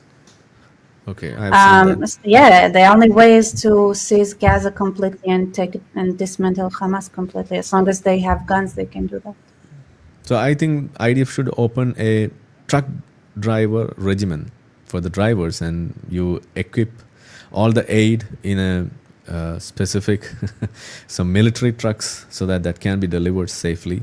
I think Yeah, that's the only right. way by which Fuck that. this can be Let the completed. Palestinians try to work out the technology to do that. We spent so much money on them and they don't deserve it. Okay, so that's the economic part. Okay, let's leave that. Yeah. Anyway, I don't we have think another they should. I think Yeah. the other way around. It's like, Yeah. I Another don't question know, we have something is productive for once. sorry. Another question for you is here. That's what are the privileges given to Arabs who hold Israeli passport? Where they can travel with Israeli passport easier. Do they know by Israeli that identity? What do you mean? Are they Israelis by nationality? Yeah, like me. Yes. Okay, like you, like a Jew. Okay, absolutely. Thank you so much for. And what are the privileges above a Jew? I mean everything. They have an option to not be part of a death cult. They have choice. What about the IDF, the compulsory military service? They can go serve. Mm-hmm. Like and they have the option not to serve. They have choices. Okay. Yeah. Because it's more a choices problematic. More choices More than a Jew. choices. It's more like it's the best. If you're an Arab, it's the best thing. It's the best thing to be as an Arab. An is Arab. an Israeli Arab. Than Yeah, a Jew. they have an. I mean, no, I don't think so. Mm-hmm. That it's better than being a Jew, but Arab Zabda, like they would be called like Arab, the cream Arabs. They have like a lot of nicknames in the Arab world. The lucky Arabs, the rich Arabs. Lucky Arabs. Oh, okay. I mean, among the Arabs. Yeah, like the cream Arabs, like the Arabs that have everything, like their life is good, Arabs. Okay. And how about the civil rights and some of the secular rights which is governed, which is governing these believers or the citizens? Is there any difference for being a Jew and an Arab or a non-Jew where the laws are different? There are several things, but it's not like interesting. Discriminatory, anything? It's just like they're good, they're lucky, they live a good life. Good for them. So there's nothing to. And they usually drive. Usually they wear better clothes than the Jews. They say you can recognize them. Okay, so there's nothing. And they like luxury cars more. Okay, got it. So now we have another for you. This is about the comment that I made. You are so rude. So at times. So this is something Shana, I wouldn't make assumptions on what my mom and my dad are like. I would switch, actually, maybe. Okay, I mean, and also it's not true in general. Oh, okay. But my mom, anyway, I was there at her home, brutal. But I can these two, my mom is more. I can vouch for Shauna anyway. Anyway, so and something it's here. Question is this: when India, America, and Israel have to team up to colonize Britain, who gets Wales, who gets Scotland, and who gets England? What is the England thing going on in your profile? What's the buzz over there? Britain? Oh, yeah. Have you been there? UK. No, dead. Next year. I'm planning a tour on to the countries ruined by Islam. It's Islam Kolondondi Rajangal. It's dirty. It's trash everywhere. Okay. People are miserable, hopeless. So you Sad. fear that that can happen in Israel if Israel is taken over by the Arabs, the Muslim Brotherhood? Yeah, well, they're not good with like, I think I said it like in my video, like in Egypt they go around and they're yellow because their water is contaminated, and it's because they're not good with running societies.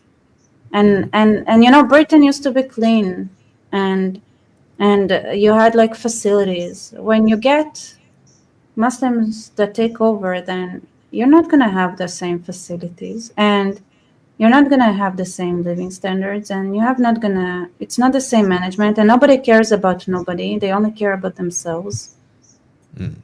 Okay. Anyway, the specific answer to Shona about the question here, who gets England? That I can say. India gets England because we I had think a it's, but I we think have a good relation we, with UK. England is for all right. us. Okay, rest you can decide. No, no I want to problem. get Scotland. Okay, granted. So Okay. America gets Wales, all right. Yeah, that's fine. Anyway, another one is it's for you, Charlie. Hey, Thank you, Charlie, Charlie, for thank that. you. Yeah, just a hello and support from Canada to your dynamic duo. Happy Jerusalem Day tomorrow. Oh, what's that? What is Thank Jerusalem you. Day? Jerusalem Day, I think it's a good question. I know where there is also the Say God in Jerusalem. What do we celebrate? I Chat forgot. GPT. Chat GPT. Jerusalem Day. Shoot. No, is it the unification of Jerusalem? Okay, you have time while we answer this question. How is the life of Muslims who are living in Israel? Are they safe in your country? We already mentioned about the Muslims, the life of Muslim in Israel. There's nothing much to Yeah, talk it's about it. unification. Unification of Jerusalem. Okay, so there's nothing talk worthy about the life of Muslims in Israel, except for the fact that the Arab Muslims, Israeli Arab Muslims, they are the privileged Arabs in the Arabic world, the Arab world, where they can travel with the passport and they will have an elite. That kind of a privilege, that kind of a confidence that they themselves carry. And even I have a few friends over there where I met them during my visit to Israel, and they also said the same thing. And I know how they find that, because many of their children were studying in Haifa, and they were having a beautiful life over there. Some of them work in Haifa, in some other parts too, and they're all happy. And when I asked them about the miserable state of the people in Gaza, they were like, we don't know for what hell reason these people came and attacked Israel on October 7th. That's a question that they asked me. And I was literally understanding their pain, because that's something which, if every Muslim or every Gazan asks the same question, there won't be a October 7th happening over and over, because what the Hamas leaders are saying is that this is just one, and after this we will have more October 7th. This is what they are saying. And on that phase, when comments like these come up from Israeli Muslims living in Israel, Tel Aviv, Haifa and all, that's something so different. And I wish Gazans listen to them, because there are good people living in Israel, Arab Muslims living in Israel. So this is a shout out to them. I wish I could publish the talks which I had with them, because they were telling me there's no option of doing that, because if they do it, some of their relatives are living in West Bank and in other places, and if they do it publicly, they will be in the danger. So that's the reason what they told me. So that's the only reason why even I am not able to even publish a photograph with them. So I have still the photos with me on my mobile. So let it be there. That's a good memory. And I think visiting the place and to understand the ground reality from the face of the war zone and the country where you are accusing a lot of misinformation and all, that's the best way to go there and see the reality. And I did that. Anyone can do that. Israel provides visas for anyone willing to visit Israel other than any terrorist activities. You will be in trouble if you plan something like that. So go and visit Israel. Jerusalem is a nice place. Okay. So another one, the Khartoum resolution. No peace, no negotiations, and no recognition. This is something which we Yeah, always the forget Khartoum. about. Yeah, Khartoum resolution. The three no's. 3 no's, yeah. So this point, when I came to realize this was something like an epiphany for me. Like for a whole period of my life, like living as a Muslim, we were always told that we always stood for peace, and Islam is peace, and we always dream about the peace. And what the Arabs did for the conflict, to end the conflict, was this one, the Khartoum resolution. And what was mentioned in it? It was 3 no's. And the 3 no's were this: no peace, no negotiations, and no recognition of what? Of Israel, of a Jewish state. And what is the solution for them? From the river to sea, Palestine will be free. That means a complete annihilation of a Jewish state, because they were not willing to have a Jewish state in an Arabic place. So that's something which I cannot stomach at that point of time. And that's one moment in my life where I decided to learn more and to unlearn the peaceful teachings that I got from my Friday sermons in my masjid. And now I'm an ex-Muslim. So that was one beginning of the whole process, the transformation. And now I'm also supporting Israel just for these kind of facts. Okay. Just wanted to thanks Wonder Freeman for mentioning that here. Yeah, another message is here, but it's in Malayalam, in my local language, but I can translate this for you. This is about the wildfire, the arson attack that happened in Israel. So I already made a video about the reality behind this, but I just want to make sure that that comes from you as well, because you are someone who is living there. I made a video from by interviewing a Malayali living in Israel, and she was giving the real the narrations from what's going on over there, the official information. So can you please say something about the wildfire? It was very wild. I knew that. And it was hot. It was so hot. Yeah, and Depressing day. And I had an argument. Was with it the person. was the fire by Allah, or was the fire by the goons of Allah? That's the question. Allah would help. So okay, we will cut it short. Muhammad Suhail, the real believer over here, I will add a music, because then only he will understand that. He needs this nasheed. So, dear Muhammad Suhail, what happened in Israel, which you call as a wildfire, was not a wildfire. It was an arson attack, which was done by some of the Gazans who volunteered as the goons of Allah, and they came out with some torches and they started the fire. And that was caught on camera, and that was made public, and thus that goon was visible all over the world, exposed all over the world. And finally Israel could control the fire, and that was with the help of the God, the Israelis, the Jewish God, that is the Yahweh. So that was a fight between Allah versus Yahweh, and Yahweh won. So that was 1-0. Okay, Yahweh won, Allah failed. So that's the answer for you. Okay, thank you so much. And done with the music. Nasheed. So this one, people who want 4 wives are, I think this was something accidentally made us start comment. This is something pretty known in an Islamic setting. There's nothing new in that. Okay, we will just skip that. Sorry for that. And there are, yeah, that's something different. How Israelis see China. Do you have any relation with China? I think for most Israelis, like, it's something that they don't really comprehend China. It's like, okay, China is versus the US. Okay. And it's like, it's just... Okay, it's like A equal to B, B equal to C, therefore B equal to C. It's something like that. Yeah, like, it's okay, it's China one is of an those enemy things for that, the US, so China is an enemy for the Israel. That's it. So simple. Yeah. Okay. Yeah. That's very easy. Things Yeah. are very certain and so easy. You don't have to think all the time. Sometimes, like, Okay. Okay, there's a new comment over here. US and Israel will likely have to debate over Scotland, although if you throw in North Ireland with Wales, you could probably win. Okay, we will decide it later. Thank you for the tips, Shauna. Yeah. Okay, so another one is from no one. Palestinians are not work shy. They did all the labor in Israel. Israel banned them from free trade, airports, etc. They couldn't create jobs, etc., etc. So what's it? Do you have any idea of that's this? I've Just been the- to one of the kibbutz. I'll give an answer to this if you allow.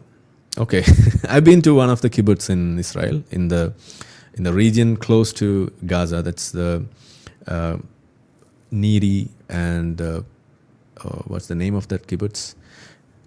Nirim? Kibbutz near to that I don't know. Oz something Oz Neros. Nero. Yes, Neros kibbutz. They yeah. were So- super leftists, weren't they? Yeah, Are those that was the ones? kibbutz where the Gazans, Am I the wrong? terrorists from the Gazans, they started the attack. They came first to this kibbutz, and that was the place where two of our citizens from India were trapped in one of the houses over there, and they were literally saving the lives of two elderly people, and they are now called as the angels in Israel. So we have the names of them, that is Mira and two people. I forgot the second name. Anyway, these are the two people. So Sabida and Mira, these are the two people. So I've been there and I know what happened over there, because there are photographic video footages where people, Gazans, who were inside as working as helpers and farm workers and other jobs inside the kibbutz, helping the people who were coming from Gaza to open the gates, which were controlled electronically, and they were also having an electric fencing. So they knew at what point these will be off, what point the gates will be opened, and all this information were shared with the people outside. And with this help, they gained entry to the kibbutz, and they were able to take hostages. They were able to loot the kibbutz. They were able to burn the kibbutz, and many people were killed in that kibbutz. So this is what happened. So when you say that, of course, people from Gaza were working inside Israel, and the moment October 7th happened and people were getting killed, massacred in October 7th, that day in the festival and in other places, Israel was not focusing on catching some of the workers who are already working in Israel and killing them. That was not done by Israel. That's not the way you respond to a terrorist attack. That was not done by Israel. What they did was they banned these people, because there's no way to identify among all these workers who are gonna perform this insider job, who are gonna do this terrorist activity, who are the real humans. There's no way by which you can understand. There's no mechanism to know any test or any screening mechanism for knowing this. So there's only one rule of thumb. Anyone from Gaza is a terrorist. That's the only rule. They applied that and they sent them back. Now they're completely banned. And we now, living in India, we have the official communication from here, where there are some channels by which workers, laborers from India are now taken to Gaza, Israel for work, manual labor and many other labor. So that's happening now. And it's not just India. We have many other countries who are in agreement with Israeli government, where people are now taken in for their purposes, because they trust us more than you. This is what happened. And that's not the fault of us. It's your fault. You failed. You broke the trust. You breached the trust. And I even spoke to an Israeli who was the family member of a hostage. And I asked him, were you a leftist or a right-winger? What was your position before this attack? He told me he was a leftist, and he was working for the Gazans. Like, he always, every day he went to the border and he took people from Gaza who were ill for chemotherapy, for dialysis, and he was transporting these people from Gaza to Israeli hospitals, giving free treatment in Israeli hospitals and sending them back on every day. And this same person's family members were massacred and abducted, and still they are living in the dungeons of Gaza. This is what they did. So what he told me was something like, it was so touching. He told me that it's not the cruelty of the massacre or the blood or anything that caught or gave me the pain. It's the breach of the trust. It's the breach of the love that we showed them. That was more painful than the real wounds that they brought on us. This is what he was telling me. So, and this was recorded and it was published on my channel itself. You can go and watch that. He was telling that. So now imagine, it's not just about the jobs, not just about creating opportunities or anything. Bullshit. First, you learn to keep the trust. Without trust, no one will help you. No one will live with you. There's nothing called a coexistence without trust. So you are just toying with trust. That's it.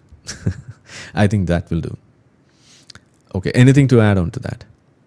I mean, if they're such a great labor, like why isn't the whole world like fighting to get that?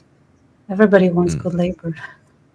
Of course, But things must be get done. but even so, it's like it's a small percentage, right? It's not everybody. Yes. Okay, so I think we can take a few calls. Do you have time? Maybe 30 minutes?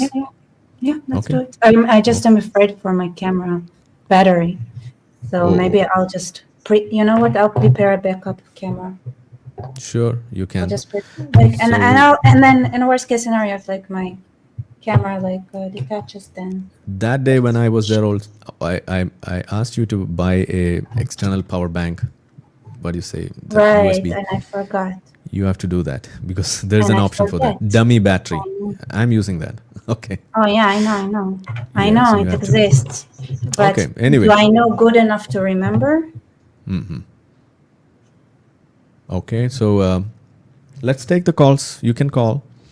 If anyone is awake, you can call. And I was getting a few calls in between. So this is the number which is displayed here, +91 9072 555 001. You can call and I'll take the call and you can talk to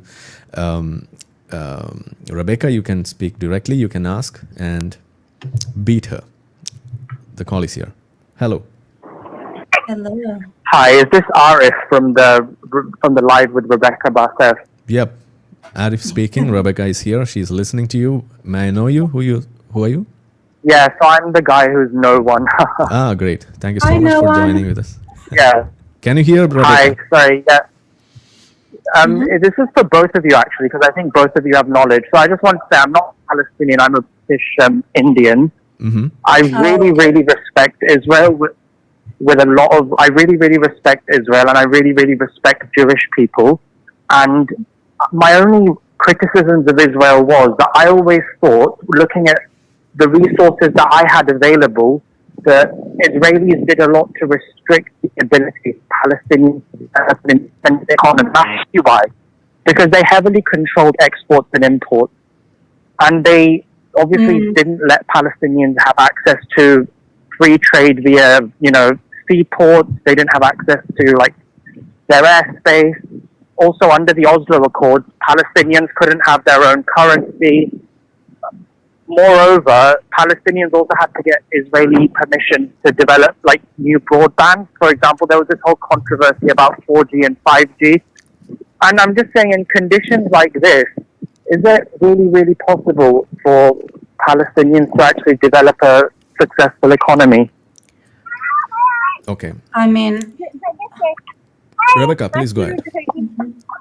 so the Palestinians had the most, even though there were things that were limiting them, mainly to make sure that they wouldn't have access to things that would be terrorism, right? So that's the reality of it. They just Noah, and can you hear what Rebecca is saying? There's a noise coming from there. 1 second, I'm just going to go somewhere where there's better connection. Okay. Wait, I'm almost there. Sure. We'll add a music. Yeah, I'm in a place with better connection now. Okay. Sorry, continue. Okay. Rebecca, please go on. So basically, all those things, they sound like why arbitrary, but they're not. They're to make sure there's surveillance on terrorism attempts, even like they think about money, right? So Israel, for example, is now like what they're doing is like they're canceling some notes, not some cash notes. Like I don't know if they went through with it, but that's the idea, right? If they know like that some series of money that was printed is used heavily by terrorists, they can cancel it, for example. And it's even then it's problematic. But like basically there is a limitation on import and exports because of the usage of the import and export. Unfortunately, they prove time and time again that they focus on not using most things that they import and export for anything but terrorism. The thing is, I just disagree with. I know. Sorry, I completely agree with what you said. I know, and then you asked about like how technically could they still like have a thriving economy, right? Without Yes, exactly. Go ahead. Yes, I'm listening to that. So, first of all, like one of the things is like there are a lot of things that like the way they managed themselves was completely irresponsible. But even so, even with everything, they still could have tourism. They still had like hotels. They still could work online. They still could have factories or service kind of.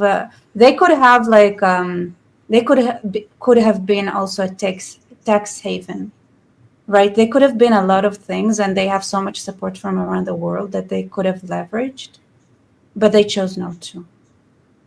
And we have to remember, like, why is India not, like, you can also ask, like, why is India not rich? Being rich is not easy, but they had a life quality that is way higher than any other Arab country, almost except for those who have oil, even with all those limitations. No, I do 100% agree with that. Yeah, no, I 100% agree with that. I won't take up too much time, but yeah, thank you so much for sort of clearing that up. Thank you so much, Novan, for calling. I hope you enjoyed this conversation. And believe me, if I chosen that way, Israel would have been the first country to do whatever they could to help them be productive. And there were so many initiatives, so many Israeli companies that wanted to have the only reason why. Places. Yes, I saw that where Israel was helping the West Bank with high tech. I've read some stuff about that, but the only thing that shocks me is when I see like fellow Palestinians and Arabs in the UK. A lot of them are very, very intelligent, and a lot of them are highly skilled. Like even in my university and all of the top universities in the UK, if you look at the amount of Arabs, a lot of them are Palestinian. That's why I was just so confused. I was like, they seem quite highly skilled, but I guess you're right. They use their skills and talents for, terrorist activity as opposed to developing themselves as a people. But yeah, thank you for answering my question. Yeah, thank you so much, Noah. Of course. Thanks for joining. Yeah. Like I said it. I don't know how many times I said it in this live. Yeah. People think that they're stupid, but they're not. They're intelligent people.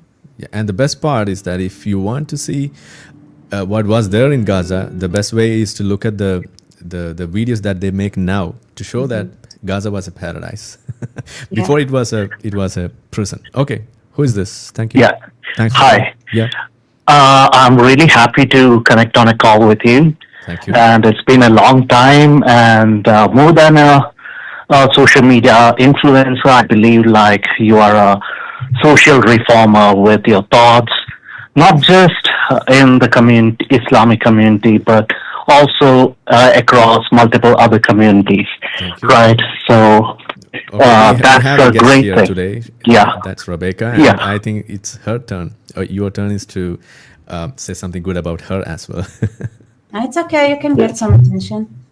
Yeah. I can share. So my first question for both Rebecca as well as to Arif is this.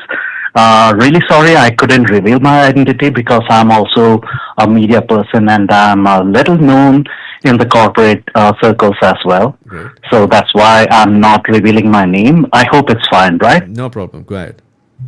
Yeah. So my first question is this: as our youth and everyone are preparing for the next phase and next phase of evolution, maybe a social evolution, what are the primary things that we have to learn from, particularly Israel and the Jewish community, when it comes to reorienting the youth, their priorities, especially something that really made me realize that it's a great step is serving in the armed forces, which is something I really love about Israel. And apart from that, what else can we learn from the youth in Israel, especially for India? Yeah, Rebecca, please So enlighten us. my experience with India is that this is one of the places where I think like I really want to see thrive. I think this is something that could actually save the world, and I'm not saying it lightly. For it to India to grow, and it needs to get rid of a lot of bureaucracy to do so. But I think what I've experienced a lot is that sometimes this thing about bureaucracy and things like that is a bit like it's deflating.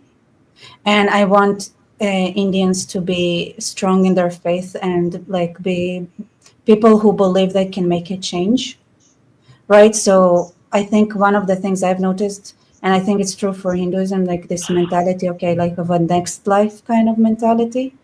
And I would say like you can like refute me, think I'm wrong, but I think you have everything. You have incredible history. You have a incredible identity. Like India is mentioned in the Bible, and like it's just being strong. And really, I think one thing I would say, like being proud of your tradition and diving back into it, but also like challenging it, because I did see some things like in Hinduism that I think had like time proved that it's not the best approach. But so one of them is like exactly that, like the belief that you can change the world and that it would not be easy, but you need to do it anyway. And the community to be smart enough to accept those who also fail. Thank you, Rebecca. And now I can ask one specific question, which is much more specific from what you have answered. So one aspect of extremism, especially when it comes to Islamic extremism, when it happens, what happens on the other side is that this particularly happened to me during my younger age. So when there is a side that attacks certain community, and in that certain community also some kind of extremism occurs, right, as a kind of reciprocal measure towards the other side. So what is the right approach for youth to adhere to so that they don't rise? Answer for extremism is never extremism. That's what something I believe after like I turned like a bit old and matured. So in that particular way, what do you recommend, what you and Arif recommend would be the right measure to combat extremism without diving into the same ideology or a similar reciprocal approach? So extremism, if you ask me, happens when you don't know your identity and you don't know the core values. So you go to extremism because it's reactionary. And I say, don't be reactionary, know who you are, and don't change, right? So there is no reason for it to react. If your laws say, for example, you believe that rape is not allowed, and if somebody does that, this and that is the punishment, and this is how you should be reacting. This is how you should be reacting, right?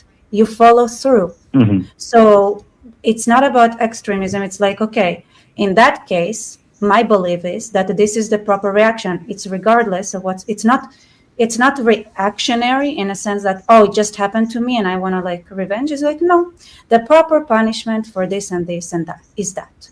The proper, like, it's not something that that is like, okay, you turn extreme, is that you never compromise on your value system, and you never compromise on the law and the morals and the way, like, and following through, right? And setting boundaries that you don't compromise on. Yeah. Right, perfectly said. Yeah. So I'm not extending much, but this is my last question. So in that phase, what we usually face is a barrage of lies. For instance, I saw in one among the comment section wherein Israel is constantly blamed for being the extremist at all times. In Malayalam, I saw a comment out here. So when you face a wall of lies, how to overcome that wall of lies? So at times when the wall of lies is louder than you, in case of Israel and in case of like free thinkers. So what you are facing is what kind of extreme suppression, and at times lies are being used and propaganda is being used, and you may feel as if your voice is not being heard. So when that happens, and when it's an individual against many, then you try to shout louder and your voice is not being heard. It becomes even more louder, right? And at a point, like, you just feel like, my ideas are not getting acknowledged. The truth is always becoming cascaded. It's been like misconstructed at times, and even if a word that's been said is misinterpreted at times. So at times it is way too frustrating, and it builds a kind of anger. So in this case, maybe Arif is also someone who had faced this from time to time, and in the very beginning I used to see like threatening comments and things that demean him, things that attack vulnerable aspects like family life, his personality. And same with some of my friends who are Israelis, which happened. I used to be a photographer, and one of my photographs was taken by an artist in Israel, and she remade it in charcoal. And what happened was, like, a lot of my friends out here was telling me, like, why are you doing something like this, and are you supporting people who kill others and stuff like that? But the person who created that art was just a mother, and she had nothing to do with it, even like wars and anything. So at that time, I used to feel so suffocated that, yeah, why I'm clicking photographs and things as such. So during that phase, like, how can we overcome that as an individual? How did you react to that? I went silent for a very long time. I didn't react to it. And unfortunately, I was in a Middle Eastern nation during that time, during my job. So I had to lay low. I completely covered my identity. And it was a really tough time. I couldn't do anything much. But I was very frustrated, and there was anger building inside, like, I didn't do anything, I'm innocent, that person is innocent, but it is like a personal attack happening, like, you are like supporting murder, wherein, like, even like the October 7th incident, because of that, it created a domino effect, right? Mm-hmm. So that main event is almost like forgotten. So even in the comment section, there is someone who is like supporting even Adolf Hitler right now. Yeah. Like I saw, like Hitler did a mass murder. So these people just came over there and they did the same thing. So in this case, like the truth is always kind of like covered up in propaganda, and Israelis are those people like who had lived with it for so many years. So for individuals, before like you address for society, and my last question is, as individuals, how and what will be your advice for it? So to be honest, I would say this is where you need to know, and you need to understand your value system. And I would say, based on my tradition, you know the story of the one righteous person in Sodom. So in the Bible, there was a city that was deemed to be ruined by God. And what happened is that I think Abraham was arguing with God and said, there is no way every person in that city is a bad person. And he said, okay, find all the good ones and get them out. And he found one person Right. that was a righteous man and got him out. Okay. So here's the thing, right? So we grow up with a strong sense of, I see a person as a person. I get to know a person and I think they're good as people. Only then the other things come second. Okay. There are good people everywhere. And if they're, and I think I see people as people, and my experience said that this person was a good person, and you don't need to elaborate. And here's the thing: you don't need to explain yourself. And I said, I see people as people. That person was a good person, and that's it. That's it. Yeah. One thing which I can add to this: how to overcome the narratives wall, which sounds like it's more than yours, and it's at times frustrating too. And I think I had only two options when I was facing this. First option is to stand there benumbed, without able to do anything about that. That was the only option, the first one. And the second one was to just make the noise what you can. It need not be the louder one or the loudest one, but just make some noise. So what happens next is that similar voices will coalesce, and that will become larger. That's what happened. So when I don't remember whether you remember or not, when I started with this, the support for Israel and the beginning of this debate of Israel versus, or bringing Israel onto the table, because that was not the case. It was always about Palestine. There was no Israel on the table. So when I started this, now we have even more people telling the same, and it's Awareness. Yeah, that's all about it, the first thing. So I always say, just be the change that you wish to see. That's it. Okay. Things will follow. Yeah. Things will fall in place, because there are similar people who are just waiting for some clue or some sort of a trigger, and they will follow you. That's it. So anyone can start the process, and that can be, if it's you, well and good. That's it. So that's how we do it. Okay, thank you. Anyway, Great. Thank you so much. yeah. Anyway, Yeah. I don't know you personally, Yeah. and I know I came to know that you are from Kerala, Malayali. So Yeah. if you are, You please have leave a my message. number already. Yeah. Okay, please leave a message afterwards so that we can be in touch afterwards. Thank you. Thank you so much. Definitely. And thank you so much. And thank you, Rebecca. Yeah. Thank you. Bye-bye. Bye bye. Yeah.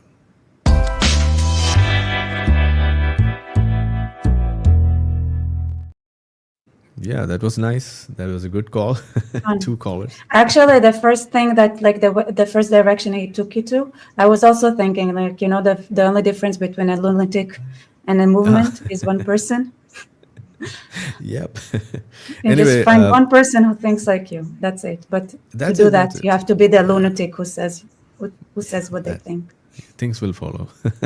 Yeah. Anyway, we are not getting more callers, but we have addressed multiple questions. I think we can conclude and call it a day. And do you have anything to add before we I had wind up? fun, Okay, honestly so- speaking. And I just honestly think, it's time to shift gears Yeah, because the world is falling apart. right. Yeah, so the people And can it's learn not more. just about, Israel is not okay. Israel is, like, at some point, like, can we still afford that when worldwide governments are falling apart, institutions are falling apart? Like, India, everywhere. It's like, it's time to fight back. Right. So we are also facing the same thing. Like last month, we saw a terrorist attack in our place that's in Kashmir, Yeah. and we were planning a live together, in fact, but that didn't happen. But this happened, and I think this is for good. Like maybe next time we will talk about that if we get some time on your channel. I That would was love planned on that. your channel. Yeah. So we'll do Yes. that. No problem. Yeah. So for that, I will bring an Indian flag. So I have to buy that.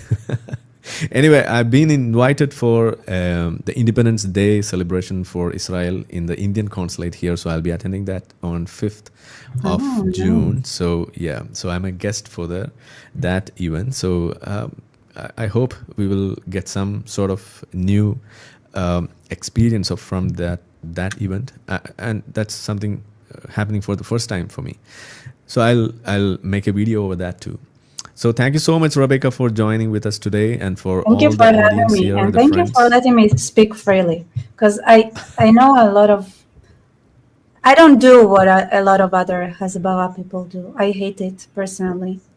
I don't think, like, there are so many rotten countries in the world. I don't feel like this is what the world should be focusing on. How about you start saving yourselves? Yeah, you have to say what has to be said, and Yeah, there's it's no not like, shortcuts don't for worry that. for the Arabs in Israel. Worry for the Hindus in Kashmir. Worry for the women in Iran. Worry for the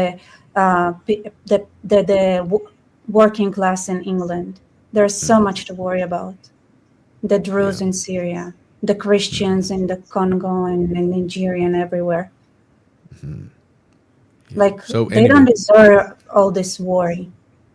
There are people who really, really genuinely are completely 1% innocent who deserve it more. did you find a strange comparison that was made by some of the Islamists after the Kashmir attack here, that what's happening in Israel and what India is doing against the Pakistanis is something which is so common, and that comparison was made by the Islamists, and that they were calling for the unity of Muslims against India. Even the Indian Muslims were asked to stand against India, and they were thrown out. And now we have a multi-party delegation from Indian government and even from the opposition. They are now touring different parts of the world, explaining what happened. Operation Sindoor, we called it. And that's being explained. So that's something which can be related to what the final caller was asking. Because how to... I'd love to talk about that on my channel. Sure, I'm interested. I really want to hear how Indian Muslims reacted as well. That's interesting. Yeah, we can. We have to. So we will talk on that. So thank you Yeah, so we much. will. I'm not taking much time again from you. It's already 2.5 hours. So we will soon meet on your channel. So thank you so much for all the viewers from all the channels, to Twitters, to YouTubes. Subscribe, like, share, and stay in touch. You can post your questions. Some of those questions can be taken up for the next event, or even can be considered for commenting as answers at the place itself. So anything can be done. So please be with us. So see you again. Thank you so much, Rebecca. Thank you. Yep. Okay. Okay, so I will just give a sum up in Malayalam just before we conclude for the Malayali audience here. നമ്മൾ കുറച്ച് questions ഇവിടെ തയ്യാറാക്കിയിട്ടുണ്ടായിരുന്നു. അത് പ്രധാനമായിട്ട് അവിടെ ഇസ്രായേലിൽ നടക്കുന്ന വിവേചനം ഉണ്ട് എന്ന് പറയപ്പെടുന്ന ഒരു സാധനം, അതിനെക്കുറിച്ച് നമ്മൾ ചോദിച്ചു. ദ അപ്പാർട്ടൈഡ് ചാർജ്, അവിടെ മുസ്ലിങ്ങൾക്ക് ഭയങ്കര വിവേചനമാണ്, ജൂതന്മാരല്ലാത്ത ആളുകളൊക്കെ രണ്ടാം കിടക്കാരാണ് എന്ന് പറയുന്ന സംഗതി. സത്യത്തിൽ അവിടെ നമ്മൾ കേട്ടു അതിൻ്റെ ഉത്തരം. അതായത് ഒരു വിവേചനം ഉണ്ട്. ആ വിവേചനം ഫേസ് ചെയ്യുന്നത് എവിടെയാണ്? ഇസ്രായേലിനകത്ത് തന്നെ ഈ മുസ്ലിങ്ങളുടെ ഭാഗത്തു നിന്നും ജൂതന്മാരാണ് ഫേസ് ചെയ്യുന്നത് എന്നതാണ് നമ്മൾ കേട്ടത്. അങ്ങനെയുള്ള ചില കാര്യങ്ങൾ കേട്ട് കാണും. പ്രത്യേകിച്ച് ഇപ്പോൾ ജെറൂസലമിൽ പോവുകയാണെന്നുണ്ടെങ്കിൽ അവിടെ ആ ടെമ്പിൾ മൗണ്ട് കാണാൻ വേണ്ടി വിചാരിച്ചാൽ അവിടെ ജൂതന്മാർക്ക് അങ്ങനെ തോന്നിയ പോലെ അങ്ങ് കയറാൻ പറ്റില്ല, കാക്കമാർക്ക് വേണമെങ്കിൽ കയറാം. ഇതാണ് പറഞ്ഞത്. എന്ന് വെച്ചാൽ അങ്ങനെയുള്ള ചില അവസ്ഥകളുണ്ടാകുന്നു. പിന്നെ ഒരു അറബാണ് എന്നുണ്ടെങ്കിൽ നമ്മൾ സജി മാർക്കോസ് രാവിലെ മുതൽ ഒരു വലിയ മണ്ടൻ പോസ്റ്റൊക്കെ ആയിട്ട് നടക്കുന്നുണ്ടായിരുന്നു. അവിടെ വലിയ പ്രശ്നമാണ്, അവിടെ അറബികളായിട്ടുള്ള മുസ്ലിങ്ങളായിട്ടുള്ള ആളുകൾക്ക് എന്താണ് സിറ്റിസൺഷിപ്പ് മാത്രമേ ഉള്ളൂ, നാഷണാലിറ്റി ഇല്ല എന്നൊക്കെ പറഞ്ഞിട്ട് വെച്ച് കീച്ചുന്നുണ്ടായിരുന്നു. ഇവിടെ നമ്മൾ നേരിട്ട് തുടക്കം തന്നെ അതാണ് ചോദിച്ചത്. അറബ് മുസ്ലിം ആണെങ്കിലും നിങ്ങൾ ഇസ്രായേലി ആണെന്നുണ്ടെങ്കിൽ നിങ്ങൾക്ക് അവിടെ നാഷണാലിറ്റി ഉണ്ട്, ഇസ്രായേലി ആയിട്ട് തന്നെയാണ് അവിടെ പരിഗണിക്കപ്പെടുക എന്നുള്ളത് അവരുടെ പാസ്പോർട്ടിൽ അടക്കം എഴുതി വെക്കുന്ന കാര്യമാണ് എന്ന് പറഞ്ഞിട്ടും ആൾക്ക് മനസ്സിലാവുന്നില്ല. ഇതേപോലുള്ള മണ്ടത്തരങ്ങൾ വിളമ്പുന്ന ആളുകളുടെ കൂടെയാണ് നമ്മളുടെ കാക്കമാർ കൂടുതലുള്ളത്. ഇതൊക്കെയാണ് ഇവിടുത്തെ അവസ്ഥ. ഇനി രണ്ടാമത്തെ ഒരു ചോദ്യം നമ്മൾ ചോദിച്ചത് ജനോസൈഡ് സംബന്ധിച്ചാണ്. ഇസ്രായേൽ നടത്തുന്നു എന്ന് പറയപ്പെടുന്ന സാധനം. ഇപ്പോൾ ഏറ്റവും ഒടുവിൽ കഴിഞ്ഞ ദിവസം ഞാൻ ചോദിച്ചൊരു ചോദ്യമാണ്. അതായത് 14,000 കുട്ടികൾ 48 മണിക്കൂറിനുള്ളിൽ നിങ്ങളൊന്നും കൊടുത്തില്ല ഇപ്പം ചാവും എന്ന് പറഞ്ഞു. 14,000 കുട്ടികൾ. എന്നിട്ട് ഇപ്പോൾ അത് തിരുത്തി എന്ന് വെച്ചാൽ 14,000 കുട്ടികൾ മരിച്ചില്ല.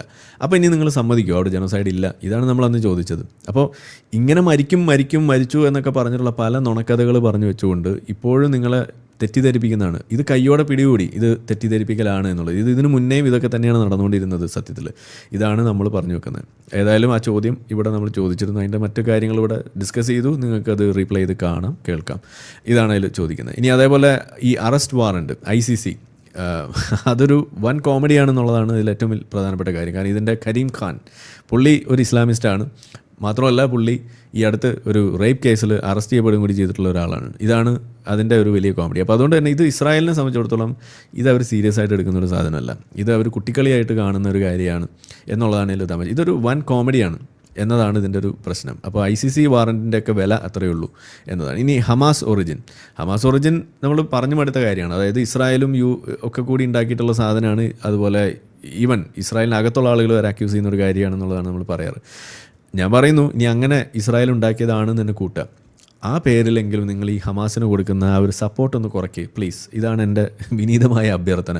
ഇതാണ് നമ്മൾ തുടക്കം പോലെ പറയാനുള്ളത്. അത് തന്നെയാണ് എനിക്ക് വീണ്ടും ആവർത്തിക്കാനുള്ളത്. അങ്ങനെയെങ്കിലും നിങ്ങൾ ഈ ഹമാസിനൊന്ന് തള്ളിപ്പറയൂ എൻ്റെ പ്രിയപ്പെട്ട മുസ്ലിങ്ങളെ. ഇതാണ് നമുക്ക് പറയാനുള്ളത്. അതുപോലെ തന്നെ നമ്മളുടെ ഈ സ്വരാജിനെ പോലെയുള്ള ചില കമ്മിക്കൂട്ടങ്ങൾ, അതുപോലെ വോക്കുകൾ, ഇവരെല്ലാം ഈ ഹമാസിൻ്റെ വലിയ ആരാധകരാണ്. ഇപ്പോൾ കഴിഞ്ഞ ദിവസം നമ്മളെ സുനിൽ ഇളയിടവും ഇതേപോലെ ചിലതൊക്കെ പൊക്കിക്കൊണ്ട് നടക്കുന്നുണ്ടായിരുന്നു. സ്വാതന്ത്ര്യ സമര സേനാനികളാണെന്നാണ് പറയുന്നത്. ഇസ്രായേൽ ഉണ്ടാക്കിയതാണെന്നുണ്ടെങ്കിൽ ആ പേരിലെങ്കിലും ഒന്ന് തള്ളി പറഞ്ഞൂടെ? ഇതാണ് ഞാൻ ചോദിക്കുന്നത്. പിന്നെ ബ്ലോക്കേഡ്, അവിടെ ഓപ്പൺ എയർ പ്രിസണാണ് എന്ന് പറയുന്നൊരു സാധനം പണ്ട് അങ്ങനെയായിരുന്നു എന്നാണ് പറയപ്പെടുന്നത്. പോട്ടെ, നമ്മളത് അങ്ങനെയാണ്, അതിനെ ഡിഫെൻഡ് ചെയ്യാൻ വേണ്ടിയിട്ട് ഞങ്ങൾ സയനിസ്റ്റുകളൊക്കെ കഷ്ടപ്പെടുന്നതിൻ്റെ ഇടയിലാണ് October 7 ഉണ്ടായത്. October 7 ഉണ്ടായി. പിന്നെ നമ്മൾ കണ്ടത് യുദ്ധമാണ്. യുദ്ധം നടന്നു കഴിഞ്ഞപ്പോൾ പിന്നെ നമ്മളെന്താ കണ്ടത്? October 7 മുന്നേ ഗാസ ഒരു സ്വർഗ്ഗമായിരുന്നു എന്ന് നിങ്ങൾ തന്നെ തിരുത്തി പറയുന്ന അവസ്ഥയിൽ. അതെന്ന് വെച്ചാൽ നിങ്ങൾ എന്താണോ അത്ര നാളും പറഞ്ഞുകൊണ്ടിരുന്നത് അത് നിങ്ങൾ തന്നെ പൊളിച്ചു. നമുക്ക് വലിയ പണിയൊന്നും ഉണ്ടായില്ല. ഞങ്ങളാണെങ്കിൽ ആകെ വേർതിരിക്കുകയായിരുന്നു. ഇത് എങ്ങനെയെങ്കിലും ഒന്ന് വെളുപ്പിക്കണമല്ലോ എന്ന് വിചാരിച്ചു. അപ്പോൾ നിങ്ങൾ തന്നെ അത് വെളുപ്പിച്ച് തന്നു. അപ്പോൾ അതുകൊണ്ട് പണി എളുപ്പമായി. അപ്പോൾ ഇപ്പോൾ കാര്യം പിടികിട്ടല്ലോ, അവിടെ ഗാസ ഒരു സ്വർഗ്ഗമായിരുന്നു എന്ന് തന്നെയാണ് നമുക്കും പറയാനുള്ളത്. അത് നിങ്ങൾ തന്നെയാണ് കേട്ടോ നമുക്ക് പറഞ്ഞു തന്നത്. അതുകൊണ്ട് പണി എളുപ്പമാണ്. ഇതാണ് അതിൽ നമുക്ക് പറയാനുള്ള കാര്യം. പിന്നെ പറഞ്ഞത് നമ്മൾ സെറ്റിൽമെൻറ്റിൻ്റെ കാര്യം. അതായത് വെസ്റ്റ് ബാങ്കിൽ ഈ ജുദയ ആൻഡ് സമാരിയ അവിടെ നടക്കുന്ന സെറ്റിൽമെൻറ്റ് സംബന്ധിച്ചുള്ള കാര്യങ്ങൾ. അവിടെ ആർക്കും സ്ഥലം വാങ്ങിക്കാം. നിങ്ങൾക്ക് ഇസ്രായേലിയേക്കും പോയിട്ട് സ്ഥലം വാങ്ങിക്കാം. എനിക്ക് പോയിട്ട് വേണമെങ്കിലും ഇസ്രായേലിൽ സ്ഥലം വാങ്ങാം. വെസ്റ്റ് ബാങ്കിലും പോയിട്ട് സ്ഥലം വാങ്ങാനുള്ള അവസരമുണ്ട്. ഇതൊരു വയലേഷനാണ് എന്ന് പറയുന്നത് അത് ബാക്കിയുള്ള ആളുകൾക്ക് മാത്രമാണ്. അവരെ സംബന്ധിച്ചിടത്തോളം ഒരു വയലേഷനായിട്ട് അവർ കാണുന്നില്ല. കാരണം എന്താണ്? പ്രധാന കാരണം ഈ വെസ്റ്റ് ബാങ്ക് എന്ന് പറയുന്ന റീജിയനിൽ കണ്ടിന്യൂസ് ആയിട്ടുള്ള ഒരു ജൂയിഷ് പ്രസൻസ് ഉണ്ടായിരുന്ന സ്ഥലമാണ്. അവരുടെ സ്ഥലം അവരവിടെ ജീവിക്കുന്നു, അവരുടെ ബന്ധുക്കൾ വരുന്നു, വാങ്ങുന്നു, പോകുന്നു. ഇത് അവിടെ നടന്നുകൊണ്ടേയിരിക്കുകയാണ്. അതിനെ നിങ്ങൾക്ക് എതിർത്ത് പറയാനുള്ള ഒരു അവകാശവും ഇല്ല എന്നുള്ളത് തന്നെയാണ്. അത് ജൂതന്മാർക്ക് അവകാശപ്പെട്ട സ്ഥലം തന്നെയാണ് പച്ചയ്ക്ക് പറഞ്ഞാൽ. ഇനി മറ്റേതാണ് നമ്മൾ BDS എന്ന് വെച്ചാൽ ബോയ്ക്കോട്ട്, ഡിസിൻവെസ്റ്റ് ആൻഡ് സാങ്ഷൻസ് എഗെയിൻസ്റ്റ് ഈ ജൂയിഷ് ആയിട്ടുള്ള സാധനങ്ങൾ. എന്ന് വെച്ചാൽ അവരുടെ കമ്പനീസ്, ജൂയിഷ് ആയിട്ടുള്ള ഇതുപോലെ ഇൻസ്റ്റിറ്റ്യൂഷൻസ്, അതുപോലെയുള്ള സാധനങ്ങൾക്കെതിരെ ഇത് ഒരു വലിയ സംഭവമാണ്. ഇപ്പോൾ അത് ചെയ്യണമെന്ന് പറഞ്ഞിട്ട് ഈ നമ്മളുടെ US-ലും അവിടെ ഇവിടെയൊക്കെ നടക്കുന്ന പ്രക്ഷോഭങ്ങളുടെ ഒരു പ്രധാനപ്പെട്ട ഒരു ആവശ്യം ഇത് തന്നെയാണ്. അതിൻ്റെ ഒരു കാര്യം എന്ന് പറഞ്ഞാൽ അതിനെ ഒരു വശത്ത് നോക്കുമ്പോൾ അതൊരു ആൻറ്റി-സെമിറ്റിസമായിട്ടാണ് അതിനെ വിലയിരുത്തുന്നത്. മറ്റൊരു വശം എന്ന് പറഞ്ഞു കഴിഞ്ഞാൽ ഇതൊരു കളക്റ്റീവ് പണിഷ്മെൻറ്റാണ്. എന്നുവെച്ചാൽ ജൂതന്മാർ അല്ലെങ്കിൽ ഇസ്രായേലികളായിട്ടുള്ള ആളുകൾ ഗാസയിൽ കളക്റ്റീവ് പണിഷ്മെൻറ്റ് നടത്തുന്നു എന്ന് ആരോപിക്കുന്ന ആളുകൾ തന്നെയാണ് ഇപ്പുറത്ത് വന്നിട്ട് എന്ത് പറയുന്നത്? ഇതൊക്കെ ചെയ്യണം, ഇതൊരു കളക്റ്റീവ് പണിഷ്മെൻ്റ് ആണെന്ന് പറഞ്ഞത് സമ്മതിക്കില്ല. എന്ന് വെച്ചാൽ ഇതിൽ നേരിട്ട് ബന്ധമില്ലാത്ത ജൂതനെ പോലും ഇത് അഫക്റ്റ് ചെയ്യുന്ന ഒരവസ്ഥ. എന്ന് വെച്ചാൽ കളക്റ്റീവ് എന്നൊന്നും പറഞ്ഞാൽ ഒരു ഇൻ്റർനാഷണൽ അഫക്റ്റാണ്. ഇതാണ് അതിൽ സംഭവിക്കുന്നത്. അപ്പോൾ ഒരു ഇരട്ടത്താപ്പ് അതിനകത്ത് വരുന്നു. ഒന്നത്. രണ്ട്, ഇതൊരു ആൻറ്റി-സെമിറ്റിസം. അപ്പോൾ ഞാൻ അതിനെക്കുറിച്ച് ചോദിച്ചപ്പോൾ റബേക്ക പറഞ്ഞൊരു സ്റ്റേറ്റ്മെൻ്റ് ഉണ്ട്. അതായത് ഇതൊരു ആൻറ്റി-സെമിറ്റിസം, ഇത് ആൻറ്റി-ഹ്യൂമാനിറ്റി ആണെന്നാണ് പറഞ്ഞത്. അത് ഒരു ബോൾഡായിട്ടുള്ള സ്റ്റേറ്റ്മെൻറ്റാണ്. കാരണം ഇത് ഒരു ആൻറ്റി-സെമിറ്റിസമായിട്ട് കാണുന്നതിനേക്കാൾ വലിയൊരു രീതിയിൽ കാണേണ്ട കാര്യമാണ്. കാരണം ഇത് പ്രോ പീപ്പിളായിട്ട് നിൽക്കുന്ന ആളുകൾ അവരെല്ലാവരും ഉയർത്തിപ്പിടിക്കേണ്ട ഒരു കാര്യമാണ് അവരുടെ സംരക്ഷണം. അവരവിടെ ജീവിക്കണം. ഇത് ഒരു ബന്ധമില്ലാത്ത ആളുകൾക്ക് നേരെയും ഇതുപോലെ അക്രമം അഴിച്ചുവിടും. ഇപ്പോൾ കഴിഞ്ഞ ദിവസം കണ്ട പോലെ അക്രമങ്ങളുണ്ടായി, അവർ വെടിവെച്ച് കൊല്ലുന്ന അവസ്ഥ പോലും ഉണ്ടാകുമ്പോൾ അതിൽ തന്നെ ഈ സാറ നമ്മൾ പറഞ്ഞു, സാറ വർക്ക് ചെയ്തിരുന്നത് ഈ പറയുന്ന ഇസ്രായേൽ ഗാസ കോൺഫ്ലിക്റ്റ് അവസാനിപ്പിക്കാനും പീസ് ബിൽഡ് ചെയ്യാനും വേണ്ടിയിട്ട് നടന്നിരുന്ന ആളാണ്. അതുകൂടാതെ അവരുടെ എയ്ഡ് അത് കൂട്ടുന്നതിന് വേണ്ടിയിട്ടുള്ള ഫംഗ്ഷനാണ് അവിടെ നടന്നത്. അതിൻ്റെ ഇടയിൽ പോയിട്ടാണ് വെടിവെച്ചിട്ട് ഇവരെ കൊല്ലുന്നതെന്ന് പറയുമ്പോൾ ഇതിൽ പരം ഒരു ഐറണി വേറെ എന്താ ഉള്ളത്? ഇതാണ് നമ്മൾ ചോദിക്കുന്നത്. ഇതാണ് അതിൽ ഒരു കാര്യം.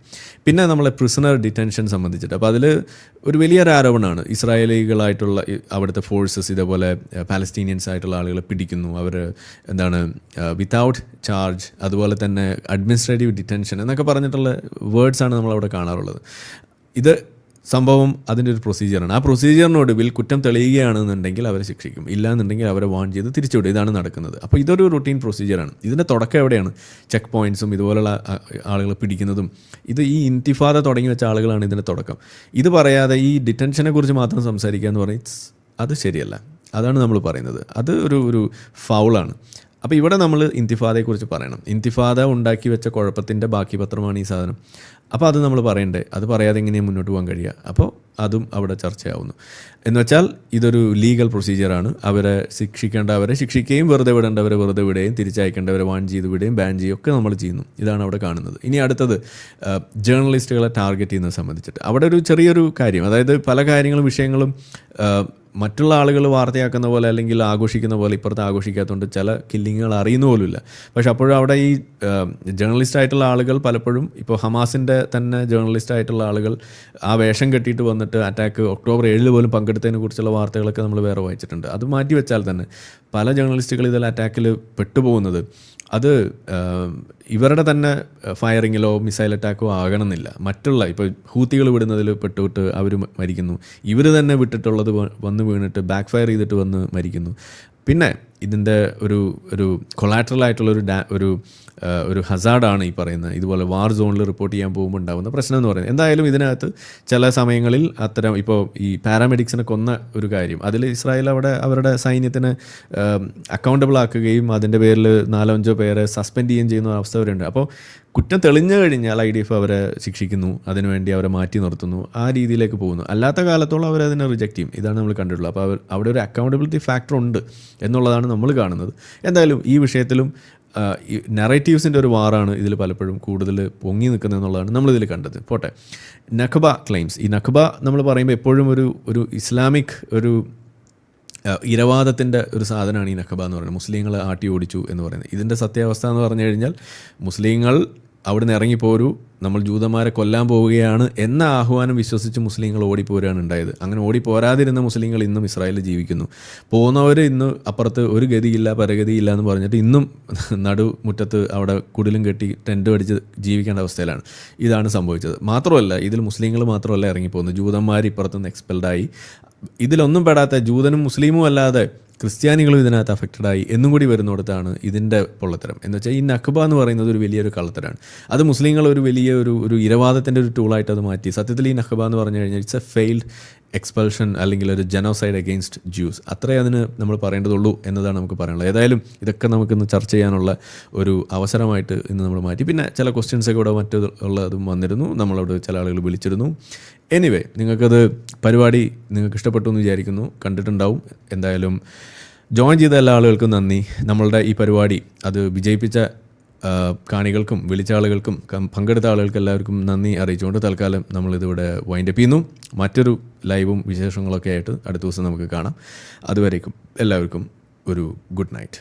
നമ്മളെ വീഡിയോ കണ്ടുകൊണ്ടിരിക്കുന്ന ആളുകൾ ചാനൽ സബ്സ്ക്രൈബ് ചെയ്തിട്ടില്ല എന്നുണ്ടെങ്കിൽ അത് ചെയ്ത് നമ്മളെ സപ്പോർട്ട് ചെയ്യുക.